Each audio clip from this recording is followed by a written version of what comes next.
Coming up next on ABC Sports, the SEC Championship game presented by Dr. Pepper, matching the Florida Gators and Alabama. We'll take a game just like yours, Brent.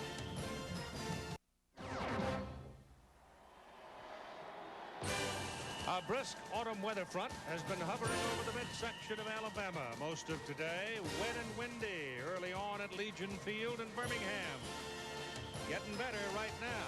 This is where the college football game will be played today. That will determine teams for the Sugar, the Citrus, and the Cotton Bowl. And there is a championship to be won as well.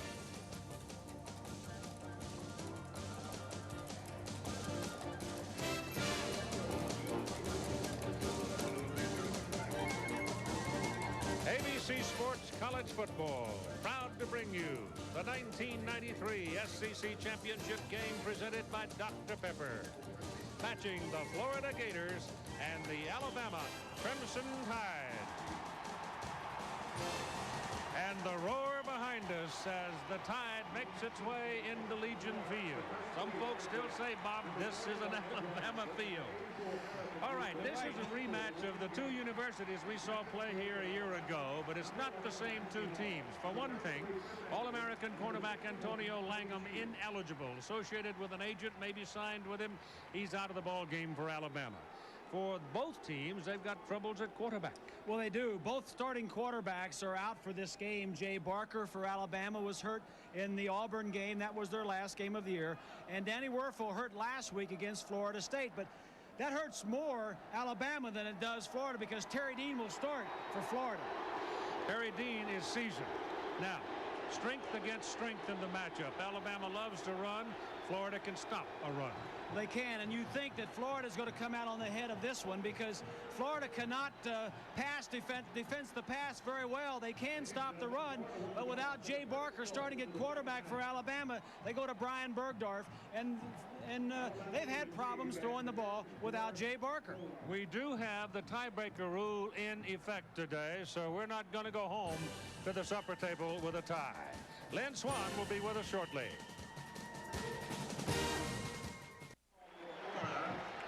One of the stories, Terry Dean at quarterback. We've got both his parents here, Frank and Nancy Dean. I've got to ask you, you said that you can notice things about Terry doing pregame warm-up. What have you seen? Yeah, you can tell he's got a little quicker gait, a little lively step, moves around a little bit, more animated in his motions than normal.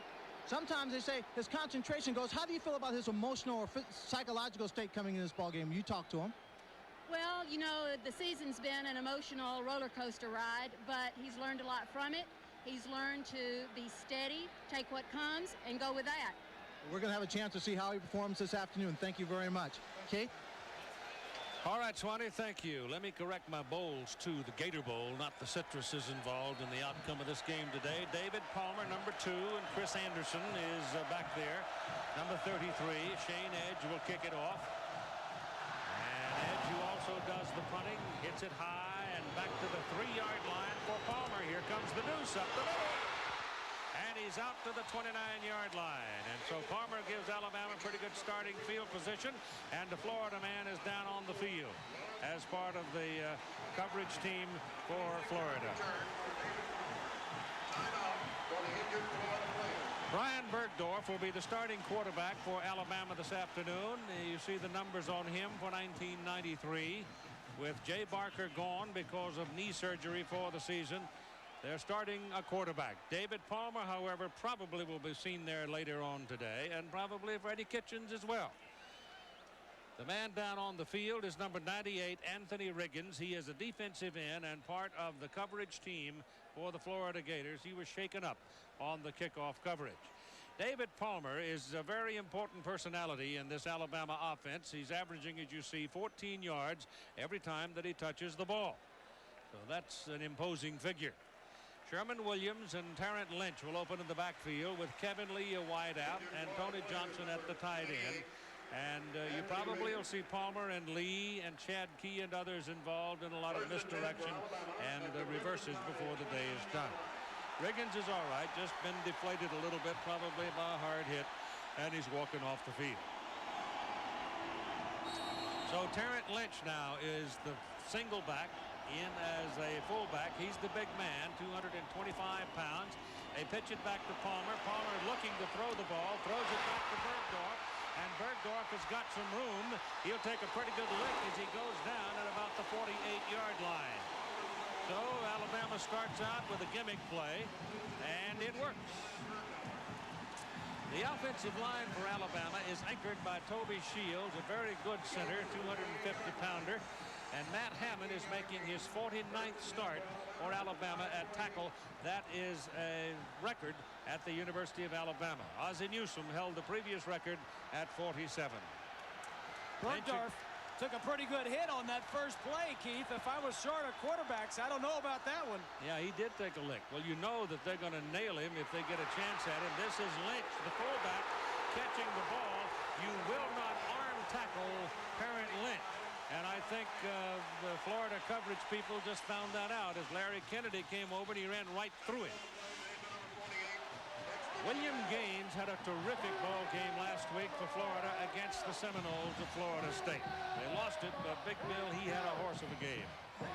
Ed Robinson is the leading tackler for the linebackers and the team at Florida, and they need a big game out of him. Monty Groh had something like 18 tackles last week against Florida State, coming off a broken arm. That happened about mid-season.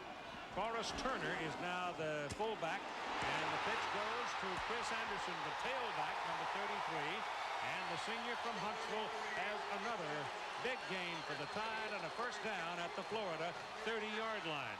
It would be a very, very, very big series for Alabama if they take it and stick it in the end zone. Well, the thing that Alabama has had problems with is throwing the football. They come out in this game, the championship game, and throw the first two times they have the ball on offense. That sends a message to Florida defensively that they're going to open it up. We understand now Riggins, the man who was hurt on the kickoff coverage team, has a separated shoulder. This is Anderson, caught from behind, taken down by Kevin Carter, number 57. A loss on the play of about 3 yards. Kevin Carter is another fellow who had a big ball game last week against Florida State for the Gators. The toss to the right of your screen, the tight end, number 5, Johnson, is going to miss the block on Carter. The strength of this Florida line defense is their defensive line. Carter is the defensive end, and there you see him right there. He has 7 sacks coming into this ball game. David Palmer out of the shotgun. Quarterback draws what that amounts to, and he takes it inside the 25 down to the 24. So he picks up 8 yards on that carry, and they'll be looking at short yardage on the next snap. Ron Zook, the defensive coordinator for Florida, says every time Alabama breaks the huddle, find David Palmer. Find where he is. If he's a wide receiver, we have a plan. If he's at quarterback, we have a separate defensive plan. At quarterback, he's going to run the option, he's going to run the sprint out, or he's going to run the quarterback draw, what you just saw. Bergdorf is back in now at the quarterback position. 3rd down and 4. Bergdorf looking around, throws underneath. The pass is completed to Palmer. Palmer's got a first down inside the 15, down to the Florida 13. So we suggested to you at the outset, and I think we've done it every game that we've covered for Alabama the last couple of years. You got to know where this guy is. And he's in the backfield this time, a little halfback. We told about wide receiver and quarterback. This time he just runs a little swing, little circle out of the backfield, and makes 2 linebackers miss and picks up a first down. That is 100th career catch for David Palmer. First down, ball just inside the 14-yard line. Opening possession of the ball game. Florida's in the neutral zone. Question was, were they drawn? Gene Stallings pacing on the sidelines. Been a trying season for him. His 4th year at Alabama, 39-8-1, and it's Florida offside. So the Alabama offensive front was poised enough to hold their position, and they drew the Gators off, and that gets Steve Spurrier moving around and holding his head a little bit. 4th year for Steve at Florida as well, and his name starting to surface again in some pro rumors. The ball is at the 9-yard line, and Sherman Williams the deep man for Alabama.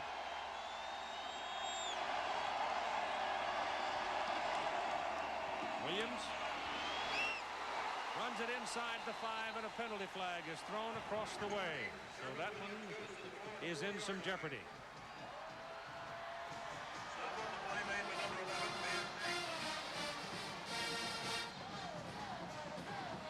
The referee is Mac Gentry. Gators again. That's the second time they've been called for offside down on this end of the field. And so Alabama is edging ever closer to the goal line, and that should be just about a first down for them as they walk off the 5 yards. Alabama inside the 20-yard line has been in there 50 times and has only scored 24 touchdowns. That is not a good percentage of touchdowns for times you've been inside the 20-yard line. Alabama's got it about a first and a yard just outside the 4-yard line, the hash mark, and the marker is just inside the 4. Palmer's back in there at quarterback.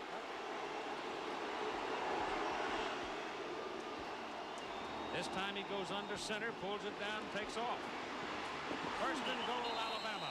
The ball is just inside the 2. And Palmer took a pretty good hit himself from Hanks and Kennedy.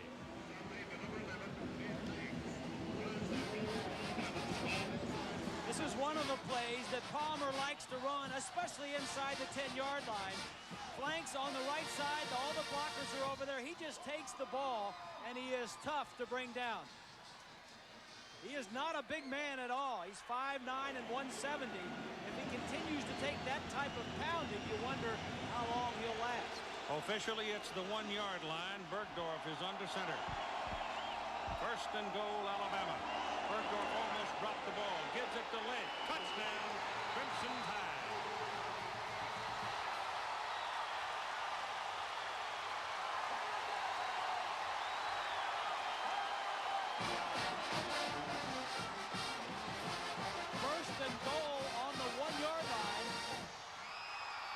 Like Florida had a pretty good penetration, but Lynch just found a crack, and for a split second may have cracked the goal line.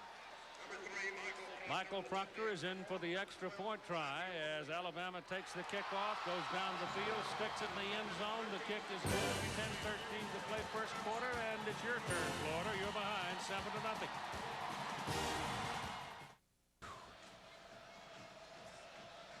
Alabama now will kick off to Harrison, Houston, and Jackson for the Florida Gators. It's William Watts doing the kicking. He's a freshman out of Pleasant Grove, Alabama. The Tide going 71 yards in the opening possession of the ball game for a 7-0 lead. And Watts hits a knuckleball that skims and sails and goes through the end zone. And Florida will go to work at the 20, first down. David Palmer. He ran for 12 and led the team down the field. Now it's Terry Dean who comes out. Terry Dean, who started the season as the starting quarterback, lost his job, regained it. Now he's there for this entire ball game because Danny Werfel is out with injury.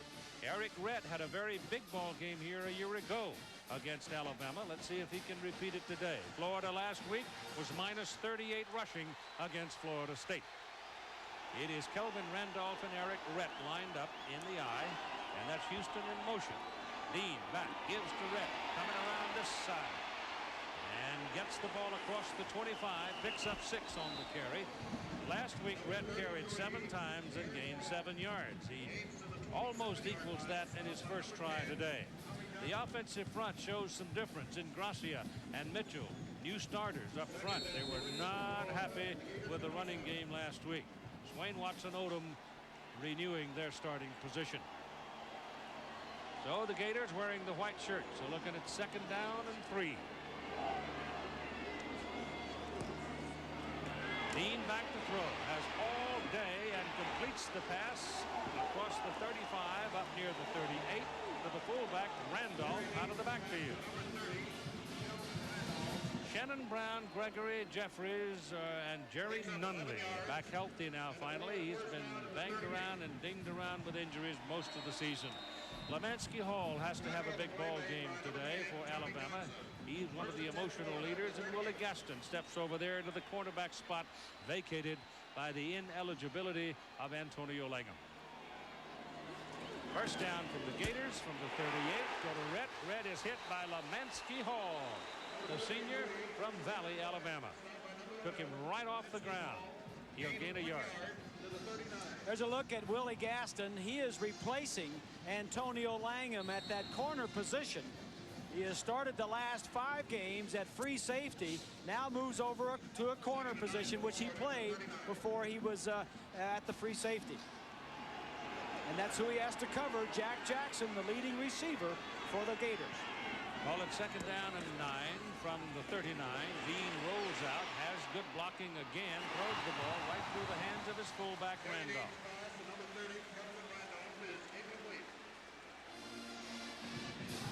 The important thing early for Terry Dean is to relax and calm down. And speaking with Spurrier earlier in the week, he said Terry gets a little bit worked up, is a little hyper sometimes, gets a little excited. If he just calms down, just relaxes, he can get into a very good rhythm.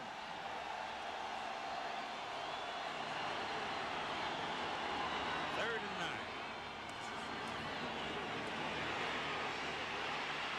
Passes away, and it's incomplete. Willie Jackson was down there. Willie Jackson was being covered by Tommy Johnson. He was covered, Keith. Nobody open. Alabama, Bill Oliver, the defensive coordinator, doing a nice job on the first series of mixing up the different fronts and the coverages against the Gators.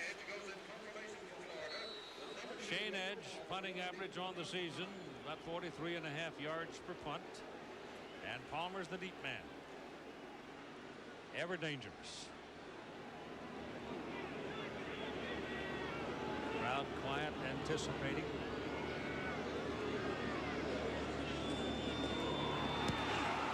Oh, it took a long time, and they almost got him. Coverage downfield. David Palmer drifts over, takes it out of bounds at about the 17, maybe the 18-yard line.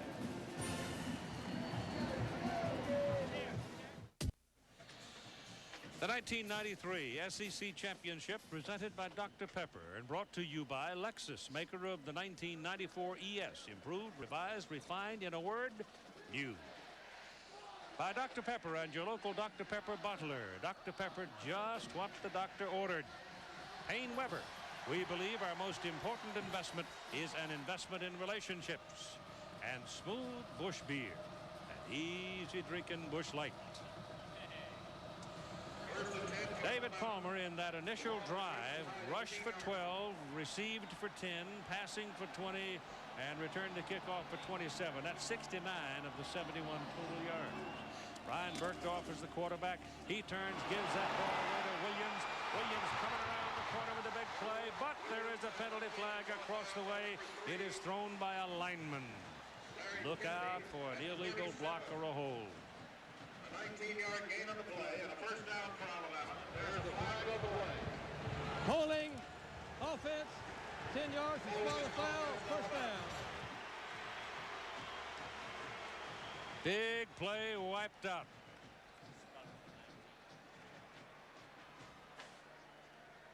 One of the linemen then went through. That Shields, the center. Doesn't look like there's any holding there. But one of the linemen, Toby Shields, was named all SEC. I didn't see any hold. No, I didn't see any hold there either. But Keith, it seems to me that Alabama has overcome the loss to Auburn much quicker than Florida has overcome. You want to tell that man that? Yeah, well, not on that play. I mean, it was a big play, probably something they had. But the point is, Alabama's had a week off to get ready for this game. Florida, just the loss to Florida State last week. I don't think they've overcome that loss yet. Ball back, way back in there. First down and 18 now, and here's Palmer in the end zone. Throws it, and it is caught by Lynch, the fullback. I mean, Palmer threw a balloon trying to avoid being sacked in the end zone for a safety, and Lynch just happened to be in the right place at the right time and saved an interception. The left side of your screen, 57. The defensive end is Carter right there on the left side. He gets a call on him. He throws it anyway. It's unbelievable. That ball could have gone up in the air and been picked off. Could have been in the end zone with the folks wearing white very easily. A lot of trick plays. Alabama has already pulled a couple of them, with Palmer included, but a lot of trick plays by Alabama on offense. He got time called by Alabama, leading in the ball game by a score of 7-0.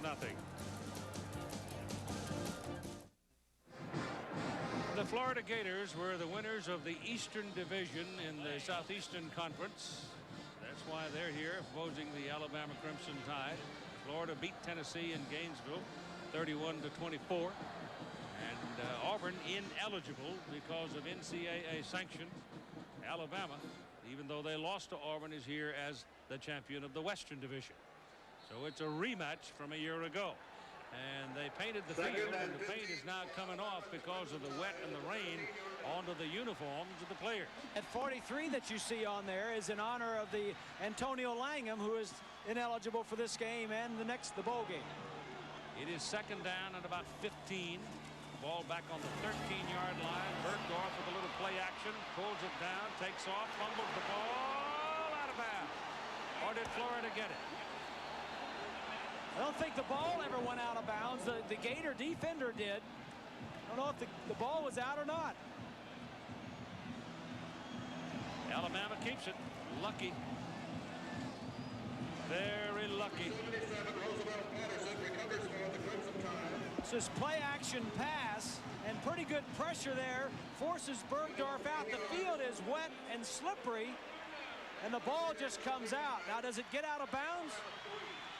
Can't tell from that angle. Well, Patterson recovered it, and Alabama keeps the ball, and it is third down and about 25. Ball is on the 3-yard line.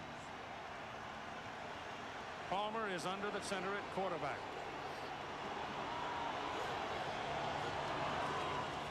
Down the line he goes. It's a sweep, and he's after the 6. And now Alabama will have to send out their punter to kick it out of his end zone. How different was that possession from the first possession that Alabama had? First possession was 8 plays and a touchdown. This time they went backwards. Brian Deal comes out to punt the ball. Number 17, Cirola Palmer, is the deep man for Florida. And Deal is averaging just under 44 yards per punt and has been very good lately. And that is a long, low driving kick. Gives him some room to return it, though.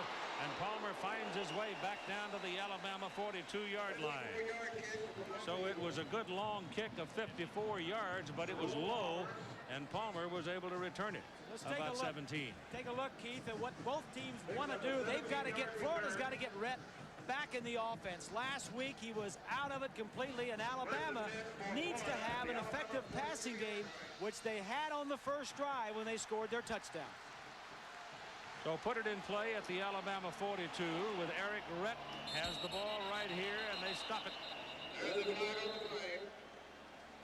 Linesman threw the flag on this side of the field. Dead ball, illegal procedure, offense, the first and 15. Third mistake by the Florida Gators in the ball game. Reggie Green, who was set down, did not start. He had started every game since he walked on campus to play ball at Florida. Today he did not. He did not, apparently, in the minds of the coaches, play well last week. But he's on the field now.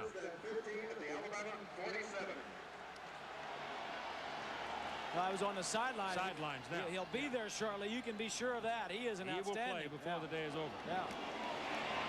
Into the middle, Rhett carries. So he regains what they lost on the penalty. And out there where they're working right now, there's a lot of that paint that was washed loose over the night and through the early morning hours of today in a very heavy rain. So it's not nearly as pretty as it was when it was put out. 5 minutes to play in the first quarter. It is 2nd down and 10 for the Florida Gators. Dean chased out of the pocket, dumps it off to Randolph, and he falls down. It's an incomplete forward pass. The field is relatively dry in the middle. Lynn Swan pointed that out some time ago, that the crown is high enough here at Legion Field that the water runs off the middle. Wet on the side, dry in the middle. This is a cat and mouse game between the defense for Alabama and the Gators offensively. Bill Oliver, the defensive coordinator, going to 3-man line, then some 4-man line, mixing up his coverages. 3rd down and 10 for Terry Dean.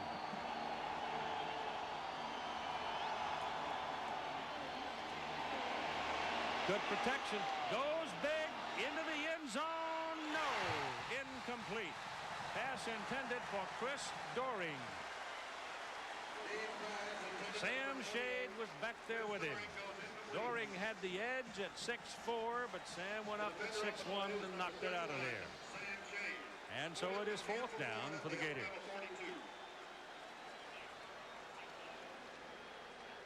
Number 14, Shayne Edge, in the punt for the Gators. Edge first punt, 44, you see.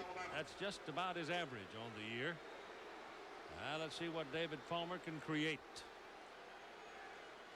Alabama didn't have much luck with that last possession. They spent the whole time with the goal line right at their back. Palmer calls a fair catch and lets it go. The ball's bouncing around inside the 10 and goes out of bounds at the 9. So that's quite a punt. Edge knocks it out at the 9. Monday night, ABC Sports will head into the Lone Star State for an NFC East showdown. The Dallas Cowboys and the Philadelphia Eagles. That'll be at 9 Eastern, 6 Pacific on ABC's NFL Monday Night Football. Looking at that Florida defense, this is what they are in the nation. They're 9th in the nation against the run, 85th against the pass. So you would think that if Alabama's going to get something done, the easiest route would be through the air. Bergdorf, the quarterback. Ball goes to Chris Anderson. And Chris Anderson, give him a crack. And he'll pop through it. And he did there. Move the chain. 3 carries, 21 yards for Anderson. Michael Gilmore, number 35 there for the Gators. He is the designated Rhodes Scholar for the state of Florida. Sherman Williams is now the deep man for the Tide. Got a little room to operate. Ball is out at the 20. Bergdorf gives it to Williams. Not much there that time as he was absorbed by Big William Gaines and Ellis Johnson and David Bernard.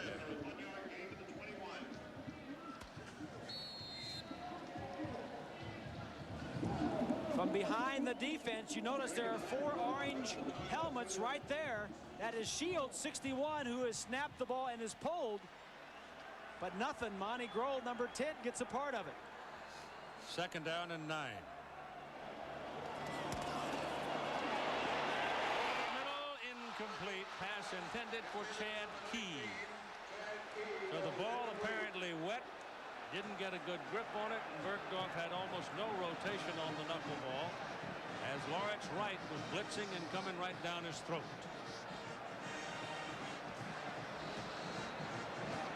Bergdorf is making his 3rd start of the year.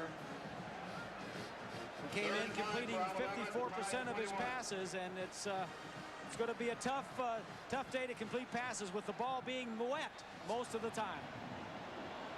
Shotgun, 3rd and 9. Inside Palmer, and he is taken down in a hurry by Lawrence Wright. Number 4, the redshirt freshman out of Miami, makes the big play for the Gators, and Alabama will have to punt it. Well, they're going to be looking for David Palmer everywhere he goes. Expect double coverage. Number 12, Brian Neal, going in punt formation for Alabama. Going deep for Florida, number 17, Palmer. Palmer is back. Beautiful kick by Deal. Second one, he is nailed. And again, a wall set up for Palmer's return. Big return. Poor coverage by Alabama. And Gene Stallings is just jumping up and down on the sideline. So the punt is 51 yards. Outkicked his coverage. But the kicking coverage is not very good. Tonight on ABC, of course, the Gators might have something to do with it. The Olsen twins from Full House star in a holiday movie special. To Grandmother's House we go. Rhea Perlman and Jerry Van Dyke. Then the commission enters the world of the rich and jaded to solve a murder. All tonight starting at 8/7 Central Time on ABC. That's Eric Rett carrying the ball for the Gators, and again starting a possession on the Alabama side of the field. Second time, Keith, they've started a possession and really offensively got out there and went on a quick count. Alabama is substituting their players in late and really did not get ready defensively for that snap. Second down and 6 as Rett picked up 4 on that play.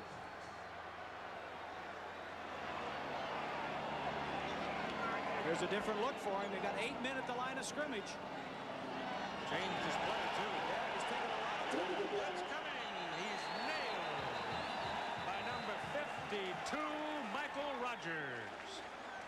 I mean, Rogers timed it perfectly and came flying. Well, we'll see if it was perfectly because there's a flag out there. Procedure, offense. This is mind games. The defense is playing mind games. There you saw 78, that screen left tackle, maybe a couple other guys. But Dean, the quarterback, saw the situation, knew that the play he had wasn't any good. There is that's the Florida coaches. Yeah, we'll find Bill Oliver for you in a minute. Pass is thrown down the middle, and it is caught by Willie Jackson down around the 31-yard line, and that is good for a first down. There's the Alabama defensive coaches, Bill Oliver with the headset in the center, lower center. He's been going against Steve Spurrier for like the last 9 years. They've been in the USFL, they've been in the ACC, now in the SEC. Spurrier wants a timeout, didn't get it. Little quick pop pass to Willie Jackson. They get a pretty good play out of it inside the 15-yard line down to the 14-yard line. And now here's Lynn Swann. Keith, you and Bob are talking about Oliver and what he has to do defensively. Before the game, he told me with Antonio Langdon out of the lineup, he literally lost half of his defensive coverages.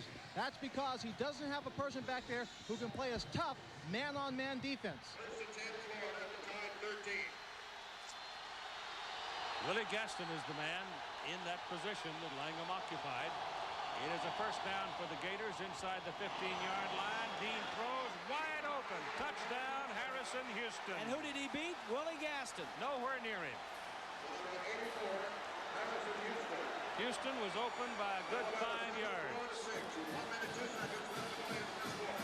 1 for Spurrier, 0 for Oliver. Here's Gaston right here, who replaced Antonio Langham. Is going to run down a hitch and go, and the defensive back is going to jump on the hitch. Little hitch right there and go. Spurrier waited to the right time. Langham would have been all over that one. Judd Davis, the winner of the Lou Groza Award this year, is in for the extra point try. It is good. And so, with 1 minute and 2 seconds to play in the first quarter, we're all even at 7.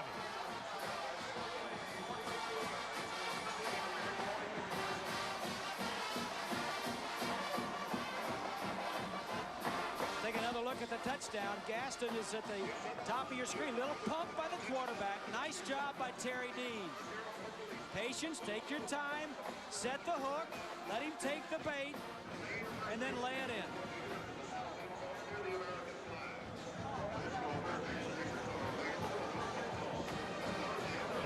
Going to be a long day for Gaston.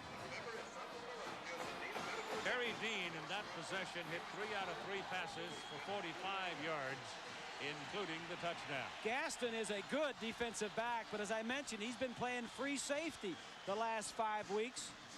And when you get out there on the corner, you're exposed. And he was just burnt right there. Shayne Edge, number 14, will be kicking off for Florida. It will be a busy day for the defensive coaches And number 33, on the Alabama side of the field particular, because we've made the point well that Steve Spurrier will stretch your defense. Yes, he will, and he won that possession. Harrison Houston's catch, incidentally, his 100th career catch. This is David Palmer from the 5.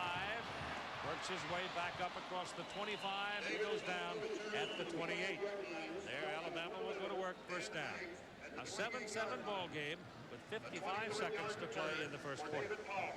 First and 10 for Alabama at the tie, 28.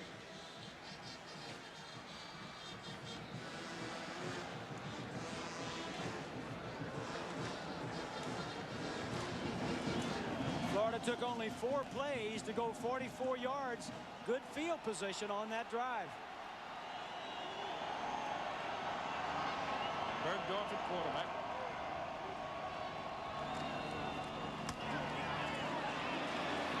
Slides down right about the line of scrimmage.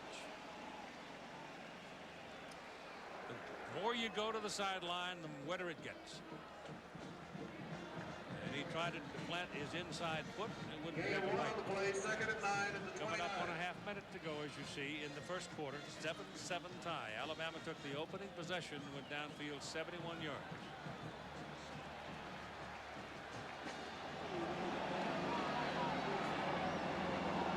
Bergdorf is now in the shotgun. And they stop him.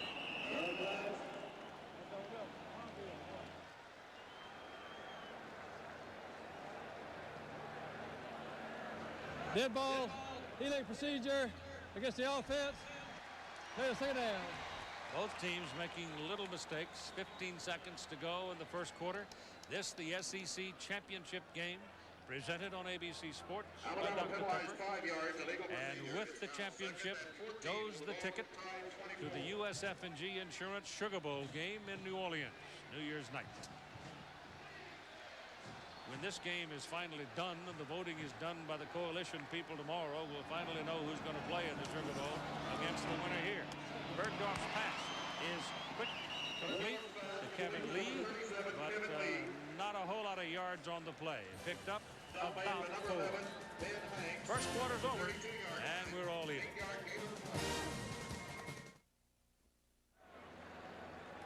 An Auburn alum, obviously getting a little gig in here.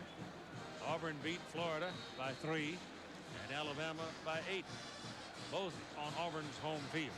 But Auburn is not here because they're on probation from the NCAA. Ryan Bergdorf is the quarterback.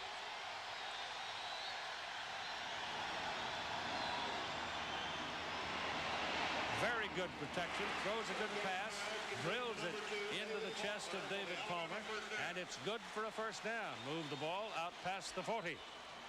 Tackle made by number 41, Ed Robinson.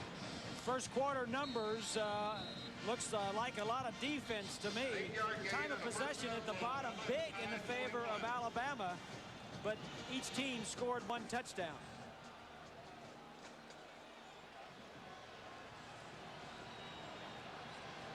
Anderson and Lynch in the backfield, flanking Bergdorf. Has a look for Palmer, goes the other way. That is Anderson. And that's a first down as he goes to the Gator 42-yard line.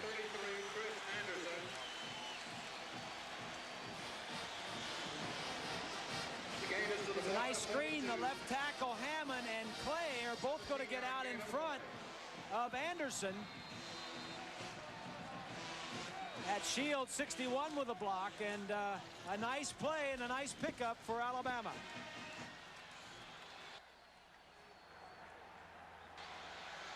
First down, put it on the 42-yard line. Bergdorf now 6 out of 7 for 57 yards. And this is Sherman Williams. Taken down, and a penalty flags all over the place. David Barnard made the tackle.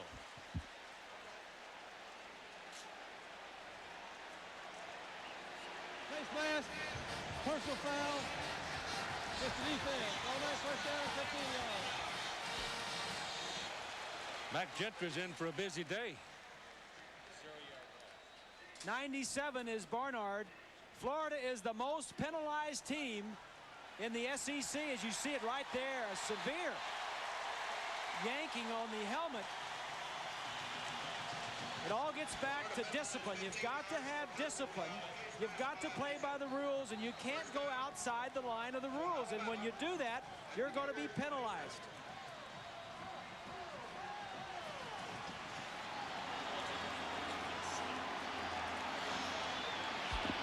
I have no sound, so I don't know where I am. I can't hear anybody, but I'll just try to call it for you. The ball is handed off. Fumble. Ball rolling around, and Florida dives after it, but Alabama people get there and keep it.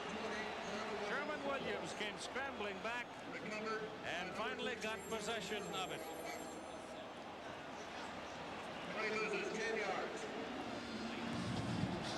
57, Carter, the defensive end, is going to knock this ball loose right there. Several players are going to have an opportunity to recover. There's one for Alabama. Another one for Florida. Tries to pick it up in Harville. Number 60 finally gets it back for the Tide. That's the second time now that Alabama's been able to cover a ball in dangerous area. And, you know, they're kind of gobbling up their law of averages here in the first half. Yes, they are. Bergdorf drops it off to Anderson. And Anderson is knocked out of bounds at about the 33-yard line. Their players scored a lot of points in these playoffs this season, but at North Alabama, which is up in Florence, north of here, leading Texas A&M Kingsville by 2 points in the fourth quarter. The championship game in that division will be played in Florence next week. Ball is on the Florida 33-yard line, where it is 3rd down and 16. Bergdorf, the quarterback, working out of the shotgun. Up the middle he goes on a quarterback draw, and he is taken down by Ed Robinson, number 41, the linebacker. So Robinson stayed at home, took him down, and in comes the kicking team. That means Michael Proctor bringing a team. The Gators last week, that quarterback draw would have been run by Charlie Ward. This week, Bergdorf not quite as quick. Michael Proctor in to attempt the 45-yard field goal. This is a big one, 45 yards. He's 5 out of 7 from this distance, so he's got plenty of leg on it. And he got it at 12:02 to go in the first half. Alabama goes back to the lead, 10-7 on a 45-yard field goal. Harrison Houston 84, Jack Jackson number 1, waiting for the kickoff from William Watts. Alabama leading 10-7 on the 40th career field goal by Michael Proctor. Watts gets his foot under this one and lifts it high. It's Jackson at the 5, to the 20, and the 21. Number 1. Jack Jackson returns from Tomorrow here on ABC Sports, the top stars of the PGA and the Senior Tours team up for the best of the LPGA and the J.C. Penney Classic. After 3 rounds, Tom Seekman, Deborah Mahaffey are tied with Mike Springer and Melissa McNamara at 14 under. Coverage begins at 4 Eastern and 3 Central and Pacific here on ABC Sports. All right, Terry Dean, who talked some last week of transferring to another school, is in there at quarterback. Danny Werfel, arthroscopy after the Florida State game and is not playing today. Dean back to throw the ball. Goes deep down the middle. He's got Willie Jackson. It's intercepted. Ball was late getting there. Tommy Johnson with the interception. Alabama ball, Florida 40. Ball was underthrown. If it would have been out there, he had a chance for a big play. Play action. 21 Donnelly is the free safety. They're trying to get behind him. They did. The receiver is behind him well. The ball would have been thrown to the left and downfield further. It would have been a completion. Nice protection. Just doesn't get it out there far enough, and he knows he's hanged it And Alabama's back down on the Florida 41-yard line, first down, with Bergdorf at quarterback. Pitches the ball to Anderson. He's got a problem. Coming back this way. And will lose back to about the 45-yard line. Good play by Monty Groh, number 10. Stop on the play made by number 10, Monty Groh. Negative plays. Ron Zook loves the negative plays. One of the reasons why Alabama's going to have trouble running is right here. Look at this. You have 8 defensive men right there in the box to try and stop. You cannot run against 8 people up there to stop the run. And Florida is going to have 8 guys up there, you can be sure. It'll be second down and 23 now for Alabama.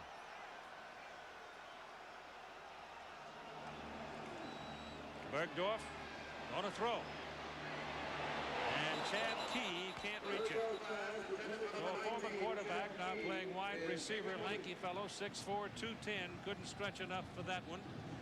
Alabama's running game so far here in the first half, 15 carries, 11 yards. We've got 10:46 to play in the first half. Bergdorf had a face full of Barnard, the defensive lineman, on that play as he was throwing it. Turnovers is one thing that has cost Gene Stallings a couple of games this year. And the latest one, the LSU game, they had 5 turnovers in the loss against LSU. Third and 23. Bergdorf's got a man wide open. The pass is completed to Todrick Malone. But way short of a first down. So they'll be looking at 4th. And in comes the punter deal. 13-yard gain of the play. 4th and 10 at the 41. Deal with a big day so far at 52.5 on his 2 kicks, since Rolla Palmer's had a big day returning them. He gets pretty good air under this one, though. Knocked it toward the corner and knocks it out of bounds in the coffin corner. And the official's going to have to do some pretty good guessing on this one as he comes walking back and finally stops at the 6, where Florida will have it first down.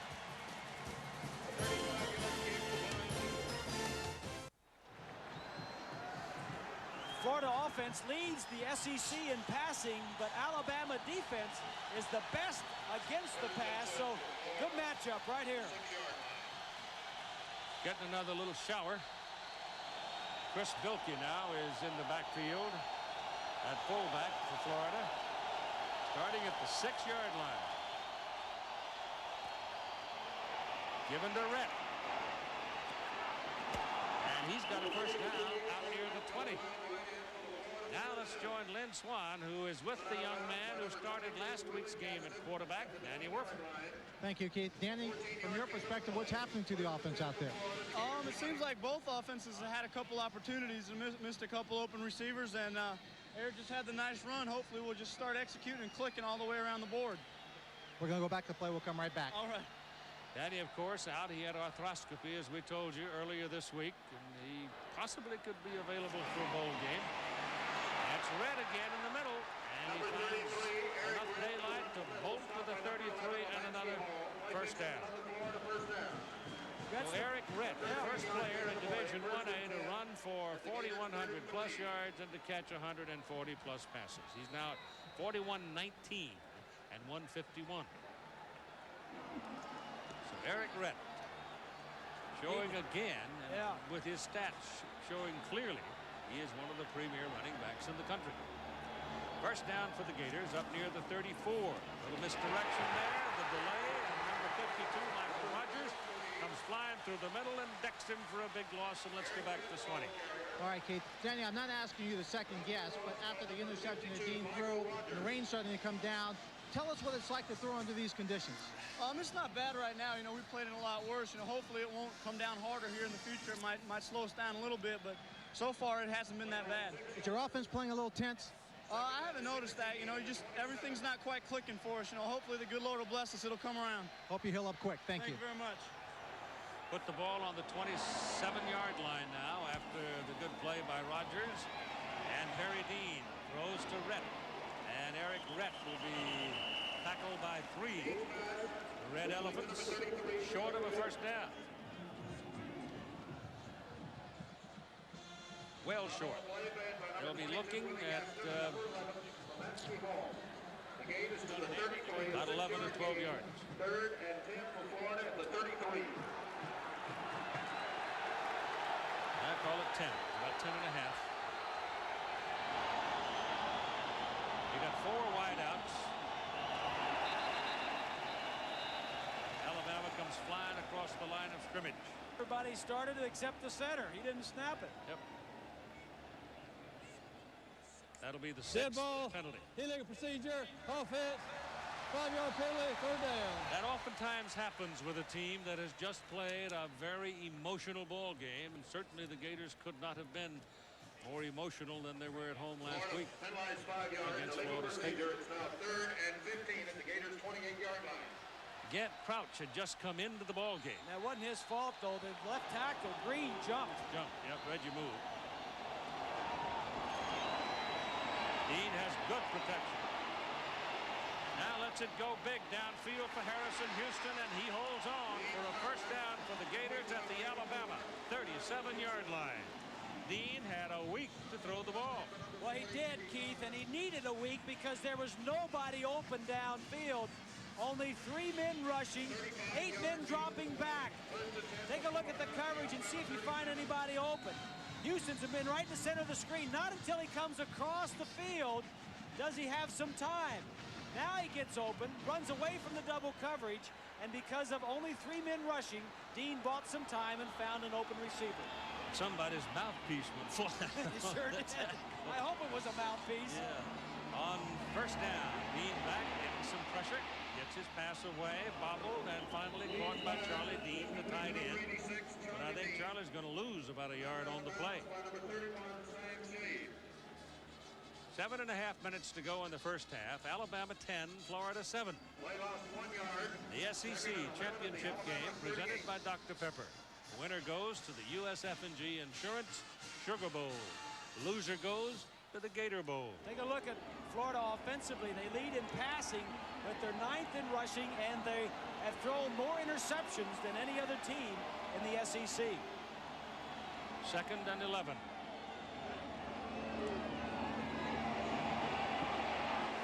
Ball is batted down. Number 73, Nunley, jumps on the ball for Alabama. Dean's pass batted down at the line. Looked like Damian Jeffries was the man that slapped it aside. And at the conclusion of today's ball game, we'll have the Chevrolet Players of the Game for you. The 23rd year that Chevrolet has participated in the scholarship program, $1,000 to each of those universities in the name of their MVP for the game. Houston wide to the bottom of your picture. 3rd and 11. Show blitz. Come. Passes away. Jack Jackson. He almost got that ball on the ricochet. It was almost picked off by Tommy Johnson for his 2nd of the day. But remember last week, it was Jackson who made that bouncing catch to get him back in the hunt against the Noles. 52, the linebacker, is Rogers. Rhett's going to try and block him, but Dean saw the blitz, knew he had to throw it quickly, and Johnson, number 10, reads it very well and could have had an interception, which would have been a touchdown. 4th and 11, and they'll go for it. The ball is at the Alabama 38-yard line. 7:19 to play. This could be a big play in the ball game. 4th and 11, and they're going for it. Here they come. They miss him. He got away. Lemansky hauls after him. He gets away from Hall. He's got a first down. Big play by Terry Dean. Alabama had their shot at him, and they missed him. Terry Dean goes around left end for the point first down. And it's raining very hard right now. A 16-yard gain on the play. Well, you got a blitz right here, and when everybody blitzes, let's go ahead and run it. Go ahead and everybody blitzes. There's nobody downfield. Now stop it right here. Look at all this area. If he can just get out, he had a lot of room to run, and that's where he ran to. And he got a first down at the 22-yard line. Dean again gets away from pressure. That ball is off the hands of Chris Bilkey, the fullback, who had drifted out into that short zone. And he just simply didn't catch the ball because he was right on his hands. He's tired right now. After that long run on 4th down and 11, he is really sucking some air. He might consider taking the timeout to let him get his breath. 6:44 to play in the first half. Or let him hand the ball off to somebody. Let somebody else do some work. 2nd down and 10. The ball at the Alabama 22. Tide leading 10-7. Dean will go down. Michael Rogers gets his 3rd tackle of the day. That's Dean's fault. Spurrier, he shouldn't. He just ran 15, 20, 30, 40 yards to pick up that 4th down. Now he comes back, and you got to give him a little break. Remember last week when Charlie Ward ran around, called timeout, give him a little chance to catch his breath, or just let him hand the ball off to Rhett to do something. But don't put the ball in his hand 3 or 4 times in a row. Well, Red has just come out. They go to a 4 wideout alignment on 3rd down and about 18. And Dean's back there by himself. Here comes the pressure. They've got him again. They suck him back near the 39-40. Lemansky Hall gets this one. Well, that's another blitz. The inside linebackers are going to do it to 52. Watch 52. That's Rogers. He blitzes from the left, and Lemansky Hall, number 11, is the other linebacker. Poor protection, no chance. So it'll be 4th and about 25 now. And in comes Shayne Edge. Or is it Davis? It is Davis. Judd Davis, the place kicker, who is the winner of the Groza Award. He edged Michael Proctor. And now Alabama will call a timeout. It will be a 54-yard try if they try it.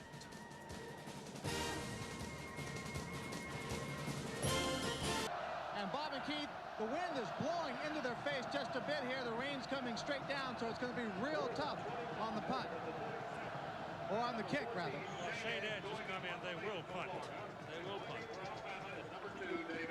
Edge trotted right out. No question about it when they reassessed the circumstance and saw the rain coming down. A 54-yard field goal try under those conditions would be terribly difficult. David Palmer is waiting for it for Alabama, standing back at the 10. What Edge will try to do is pooch it, get it high in the air, and knuckle it and let it bop around. And that's a penalty against Florida. Number 41, Ed Robinson, the linebacker, up on the line of scrimmage on the kick coverage team, broke loose and moved too soon. Gators have 7 penalties so far in the first half of the game. I really feel like they've still got a hangover from last week. That loss to Florida State. The crucial loss that Alabama had to Auburn 2 weeks ago. They've had time to come out of that. Actually, it gives Edge a little more room, though, to swing his leg, because he's got plenty of length to knock it deep and knock it out. And he'll try to kill it in the corner. He got it high. He got about what he wanted. And Palmer fair catches at the 10-yard line. So Shayne Edge does his job. Alabama will start first down at the 10. 5:08 to play in the first half. Alabama in the opening possession down for a touchdown. Florida finally put it in the end zone on a pass play to Houston. And then Alabama came back to take the lead on a 45-yard field goal from Michael Proctor. Florida in that possession had 12 plays and no points. Brian Steger is off the bench. The big freshman now is in there from Newmarket, Alabama. Let's see if they put it in his hands on this snap. Yes, they do. Penalty flag goes down. Out of a linesman on the far side through it. And it's going to be an Alabama penalty. I don't know that. Now, wait a minute. I'm seeing them pointing both ways. Well, I thought the linesman might have pointed to the red side, but it's called against Florida, so the Gators now have 8 penalties in the first half. Little stuff, but enough to blunt you. frustrated. 5 yards outside. 1st and 5 for Alabama. So make it 1st down and 5 for the Tide as the ball comes out to the 15. Malone comes in for Alabama, number 80, at a flanker spot, and David Palmer leaves. And the rain is coming straight down.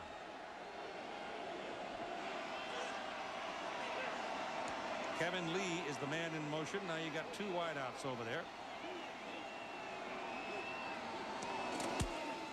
Pitch that ball to Stigert. And he'll pick up a yard, and that's all. Larry Kennedy made the tackle for Florida.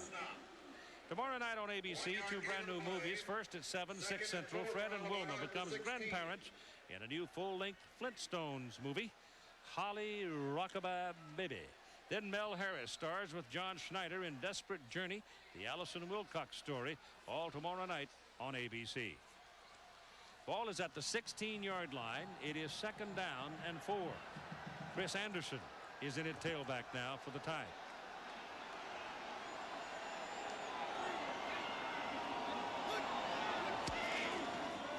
Anderson has it.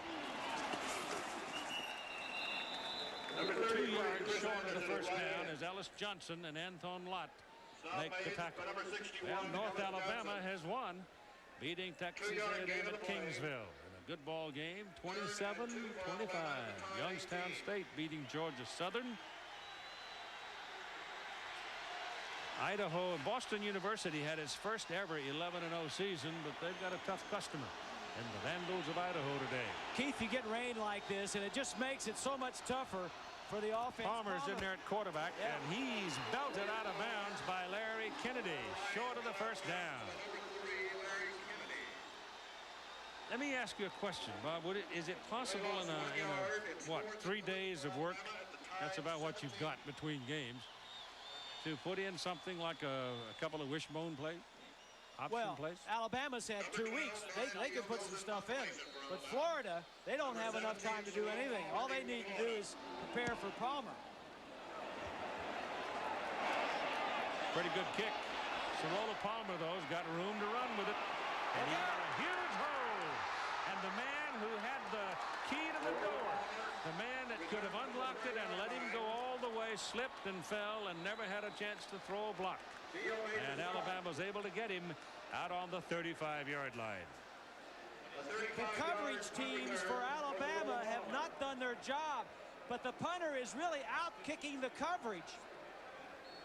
All good blocks, nobody blocking from behind. The man that fell down right there was the man that would have taken 12. The punter slows him up, makes the play. 3 times for 83 yards for Cirola Palmer. So he is having a big day. Yes, 2 minutes and 54 seconds to play in the 1st half. Dark, heavy clouds, rainstorm passing over. Been raining off and on all day long. That is the last Alabama timeout, with the Tide leading by a score of 10-7.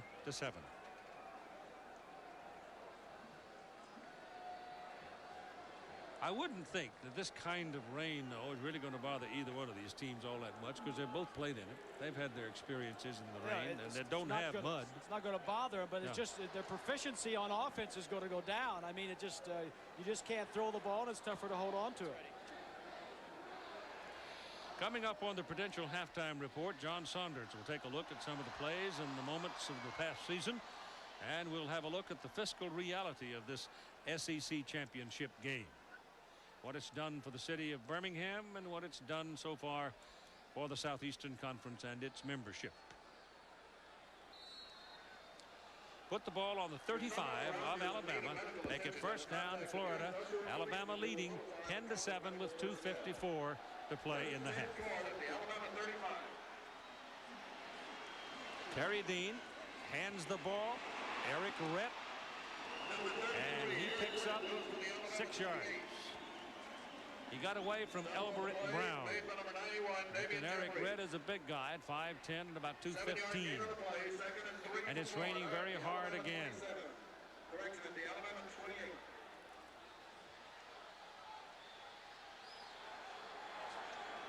second down and a long 3. Dean's pass good to Jackson for the first down. And Jackson is down at about the 21-yard line. Now with the clock stopping at 2:15 to play in the first half. Florida would like to go to the clubhouse leading if they can. Or at least even. Excuse me, Keith. Terry Dean is requesting something. You saw him giving signals back. He says, let me run this play. Let me run that play.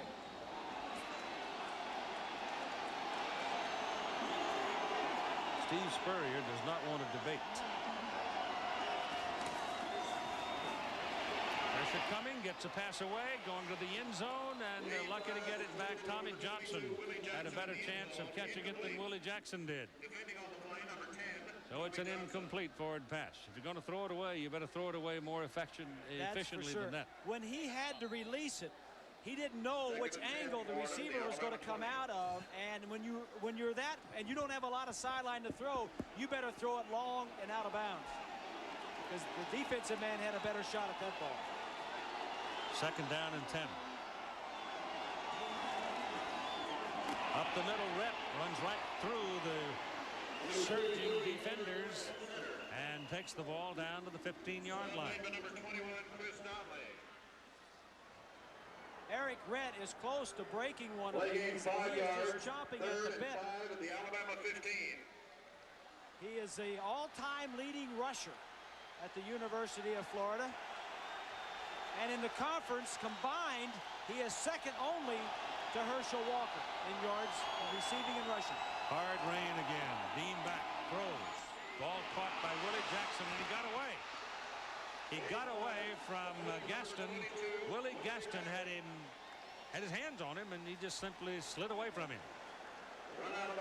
And it's first and goal, Florida. The ball is inside the 3, close to the 2. And it's just absolutely pouring buckets. First and goal for Florida with the ball inside the Alabama 3-yard line. Again, Keith, they're working over on that side where Antonio Langham would have been. Willie Gaston filling in.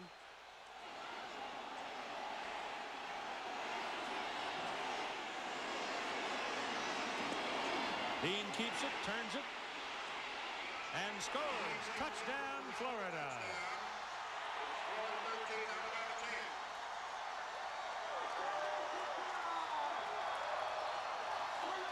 So the Gators stick it in the end zone at 1:10 to play in the first half.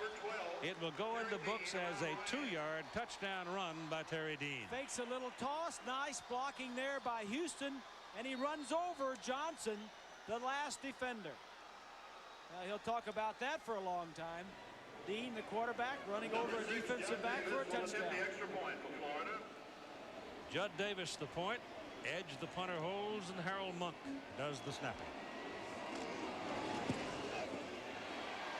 And it works. And so the Florida Gators go to the lead at 14-10 with 1:10 to play in the first half. He needs some oxygen right there. He said, where's the oxygen?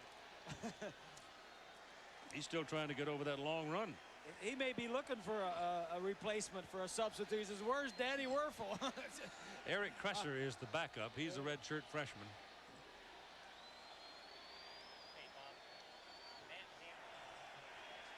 It's possible that Werfel could regain use of the leg sufficiently to play in a bowl game. I don't know. It's a month away. Number 14. Winner goes to the USF&G Insurance Sugar Bowl, and the loser goes to the Gator Bowl in Jacksonville. Of course, they're still euphoric in Jacksonville over having been awarded the NFL franchise last week. David Palmer and Chris Anderson are the deep people now for Alabama, and Florida's Shayne Edge will kick it off.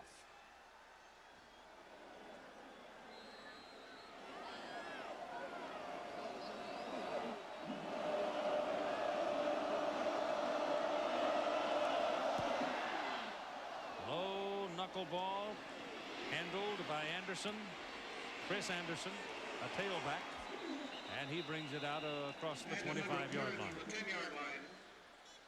So with 1:02 to work with, Alabama no timeouts remaining. Stop on the play made by number 36, Kevin. Bergdorf comes out to quarterback it.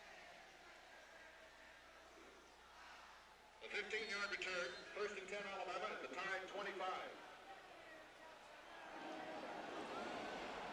Palmer goes into a slot position or a wide out position.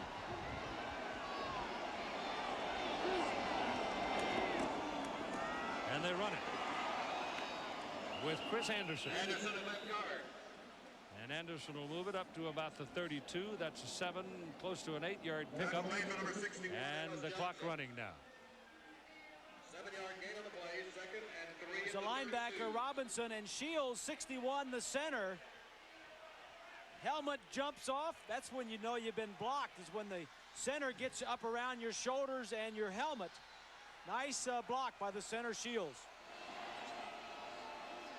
2nd down and short 3. That should have been picked off, but 2 Gators knocking away from each other. Larry Kennedy had his hand on it. I think Gilmore got involved with it, and nobody caught it. That was an awful throw. I mean, there were 6 orange helmets around. I don't know what the play was or what Bergdorf had in mind. Well, watch him, boy. He's just going to push it. He loses control of it. It may have been deflected, or it may have slipped out of his hand. But where it ended up was an enemy territory. Ellis Johnson wasn't helping it in either. No, he wasn't. He was all over Bergdorf. Bergdorf runs for the 1st down. Picks it up at about the 38-yard line, and Monty Grove makes another tackle. And they'll move the chain, stopping the clock with 13 seconds remaining. A 6-yard gain on the play.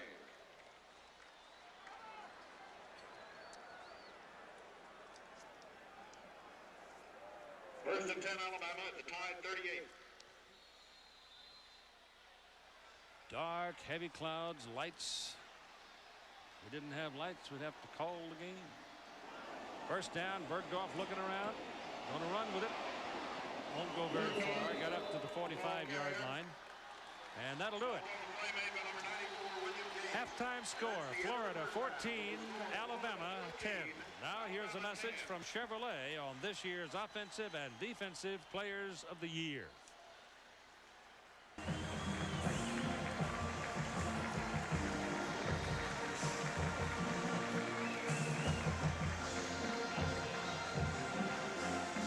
This is the SEC championship game presented by Dr. Pepper, where the Florida Gators, with a late touchdown to close out the 1st half, lead Alabama by a score of 14-10.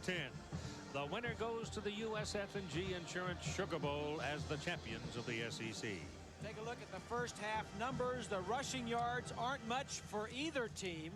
Total yardage in favor of Florida. The 1 turnover by Florida, the interception, didn't turn into any points, and time of possession still big in the favor of the University of Alabama. The big numbers that aren't on there are the return yards by Sorolla Palmer. He has set up 2 touchdowns with some fancy return work.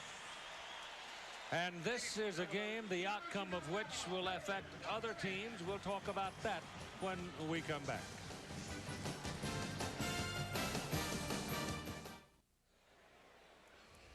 One of the factors we like to talk about in our presentation of college football these days is scholarship.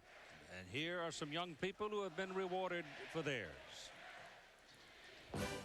Tomorrow, the coalition will get together one more time and will come up with their final poll, and that will determine which team will go to the Cotton Bowl and which team will go to the Sugar Bowl to play the SEC champion. Here's the kickoff. High hanger that goes 5-6 yards back into the end zone, and Harrison Houston will bring it out to the 20. Now here's Lynn Swank. Keith, at halftime, I talked with Steve Spurrier, and he seemed very calm and casual about the number of penalties his team had. He said, the SEC always gives us a lot of penalties. He believes that Rhett's running the ball very well, so look for him to continue to give the ball to Rhett to try and control this game offensively on the ground. This is Spurrier's 4th year at Florida in the SEC. He was formerly at Duke in the ACC. Maybe that's what he was referring to, that this conference calls more penalties. I'm sure that's what it was.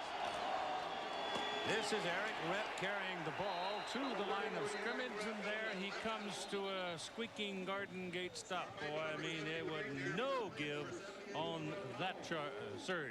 The leaders in the first half for Florida offensively, Terry Dean was 9 of 18, 117. He had a touchdown and an interception. Rett had 50 yards rushing, which was much better than last week, and Houston had 2 and a touchdown. Possessions, they had 6 possessions. They scored on their last possession. Anytime they had good field position, they scored a touchdown. Dean to throw it. Throws it, bounces it. Incomplete forward pass. It'll be 3rd down. On that first carry, Eric Rett actually lost about a yard. So Houston could not come back to that pass that was thrown too low. And the Florida running game is still struggling a bit. It is still struggling, and their passing game is struggling. It's intermittent. It's inconsistent because of the defensive scheme that Alabama's throwing at them. They got a couple of guys wide at the bottom of the picture, and that puts Willie Gaston in man coverage. There's 10 of them up there now. They roll it to this side, and the pass is thrown, and it's thrown to Jack Jackson, who had the man coverage from Willie Gaston. But by the time Dean delivered the ball, there were all kind of Alabama people around the play, and nothing came from it. The pass was completed for a couple of yards. This is the same Alabama defensive style that shut Miami out last year in the Sugar Bowl. The same style, Bill Oliver, the coordinator, different players, but doing an efficient job. David Palmer is now waiting for Shayne Edge, first punt of the second half, and Edge had a pretty good front half. 14-10, Florida leading as we start the 3rd quarter. That's a good kick. Got a lot of spin on it. Palmer bobbles at the 25, slips away up the sideline. Oh, he's a dandy. All the way back to the Florida 47-yard line. Shayne Edge brought him down. It's a 53-yard punt. He is smooth, isn't he? He's like silk. He just slides along. David Palmer in the first half had a total yardage of 86 yards.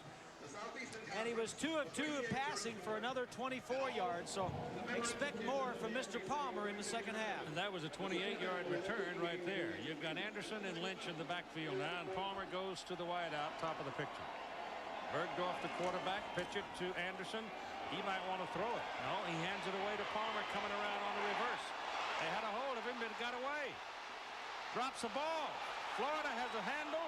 Ball goes out of bounds. Alabama keeps it. My goodness. There is no handle on that ball. Well, you get it on the sideline. We told you early on now, all the water runs off to the sideline and it gets very wet over there. Forward out of bounds. Here's a look at near the end of that when he fumbled the ball trying to keep his balance. Looks like he may have something right here, but the ball was knocked loose. It looked like it was Lott, number 9, that may have knocked the ball loose. And the rain's starting to fall again. Possession stays with the team that had possession of it last. 44-yard line now. 2nd down and 7. This is Anderson. And Anderson is about a yard or so short of his first down as he gets to the 39 of Florida. For the Crimson Tide in the first half, Bergdorf throwing the ball 8 of 11 with 74 yards. Not much rushing and receiving. Palmer led the receivers with 3. They had 6 possessions. They scored on their first possession and then punted 4 of the next 5. The last possession was right before the half. Really wasn't much. 3rd down and a short 2, and Anderson is the single back.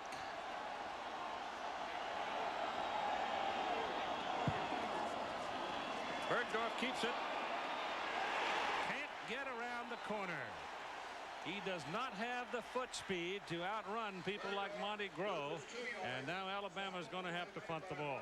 Palmer might have got away with that, but not Bergdorf. Well, again, Florida 8-man front, expecting him to run. And with this type of weather, it's going to be very tough for the offenses to do much. Sorolla Palmer is back there. 3 returns, total of 83 yards. Brian Deal's kick. And not too good. Be the 25-yard line.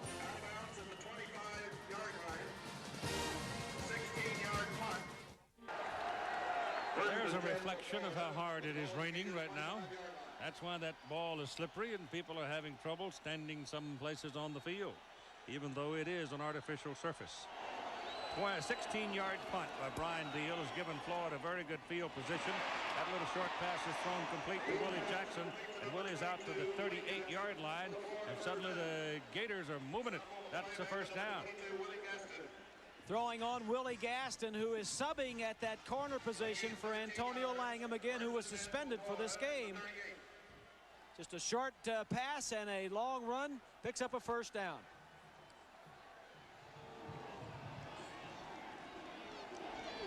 Harry Dean going all the way since Danny Werfel has had knee arthroscopy on a knee. This is Eric Rep. And that's good, solid coverage by Sam Shade. He just came over and laid the pad on him. Love that name. All he needs is a black hat and a trench coat, a pair of shine shoes. Look at Spurrier on the sideline. He is not only the head coach, but the offensive coordinator. Calls the plays. Will either send them in with a messenger or signal them in. Second down, call it 10. Continues to rain hard. Dean back. Steps up, throws the short pass to tight end Charlie Dean. Charlie's taken down rather emphatically. Chris Donnelly, 180-pounder, came up and laid a pretty good lick on that 240-pounder. It'll be third down and about 5 for Florida. Ball up at the 43 on their side of the field. Florida leads Alabama 14-10. Pitch that ball to Rep. Trying to sweep it. Good coverage for the Tide. Penalty flag by the referee. Willie Gaston gets the call on the tackle, number 22. So Willie hustling to that side of the field. Holding Florida.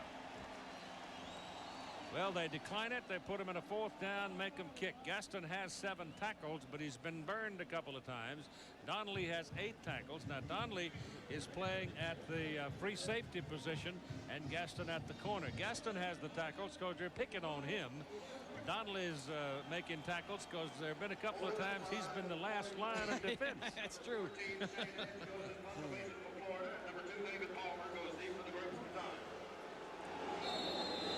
Shayne Edge with a long of 53 today. Palmer's back on the 20, waiting for the kick. When Shayne Edge really gets his foot on it and twists it, he can just knock it out of the county. And he hasn't hit one. He didn't do it last week either. Penalty flag, and well, there's 3 seconds left on the snap clock. So somebody must have moved. Dead ball, illegal procedure, offense, 5 yards, 4th down. Dadgummit, he said.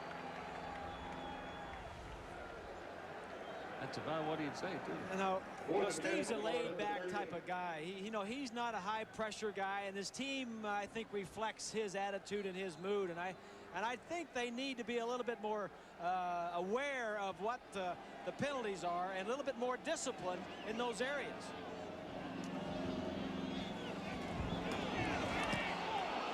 That's a low liner to Palmer. Drops it. And then they drop him at about the 27-yard line with a crowd of 76,345 watching at Legion Field in Birmingham. Ball at the 27-yard line, first down. Florida leads 14-10. David Palmer is your quarterback. Rain's let up a bit right now. Palmer fakes the pitch. Slides around a bit and then takes off. And he gets it up to the 37-yard line. That's very close to a first down. Now let's go to Lynn Swann. Keith, I'm with Antonio Langdon. Antonio, we can all imagine how you feel, but can you express to us how you feel about not being able to play this game today? I mean, deep down inside, it hurts real bad because I've been a part of this university and a part of that team, and I've been playing with a lot of those guys for 4 years now, and it really hurts a lot inside. But you know, it's a part of life, and it's something that happened, and God probably felt that it was time that, you know, I've been having a lot of success that I felt I faced some complicated situations to see if I could be a man and overcome adversity and continue to move on. Now, I asked you about what transpired. You don't want to talk about that. Can you tell us what your immediate plans will be?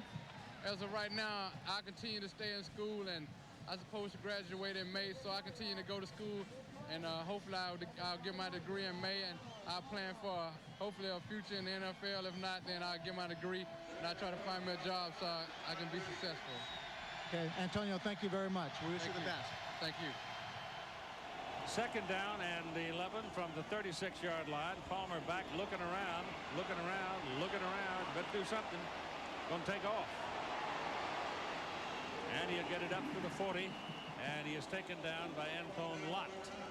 And it'll be looking at third down and about 8. He had all day to look around, and it was very good coverage. What Florida is trying to do is just contain him when he is at quarterback, keep him in the pocket, make him throw from in the pocket, throw out of that hole, so to speak.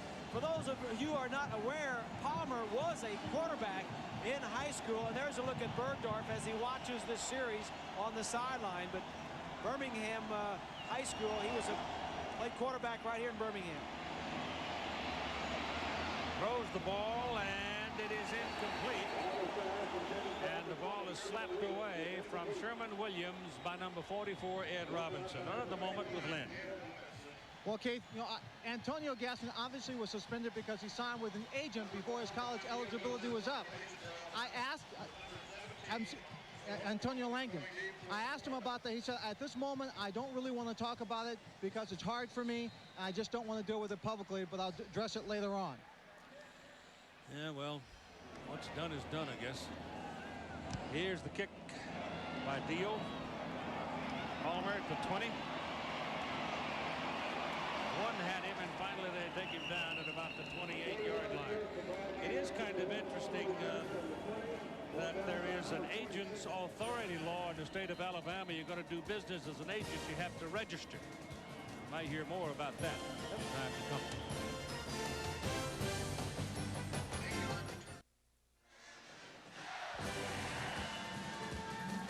It was a year ago that Antonio Langham became a household name in this part of the country when he came up with this interception against Florida in the title game. And this was the play that put them in the Sugar Bowl and started them on their way to their national championship. And since he's gone, then you're going to miss 17 interceptions. But there's sweet things awaiting down yonder in Y'Awlins. Oh, cube of sugar on the field there. Alabama is trailing Florida 14-10. They go to the defensive side of the ball, and here come the Gators now. And Lemansky Hall is right there as Eric Rett gets the ball from Terry Dean.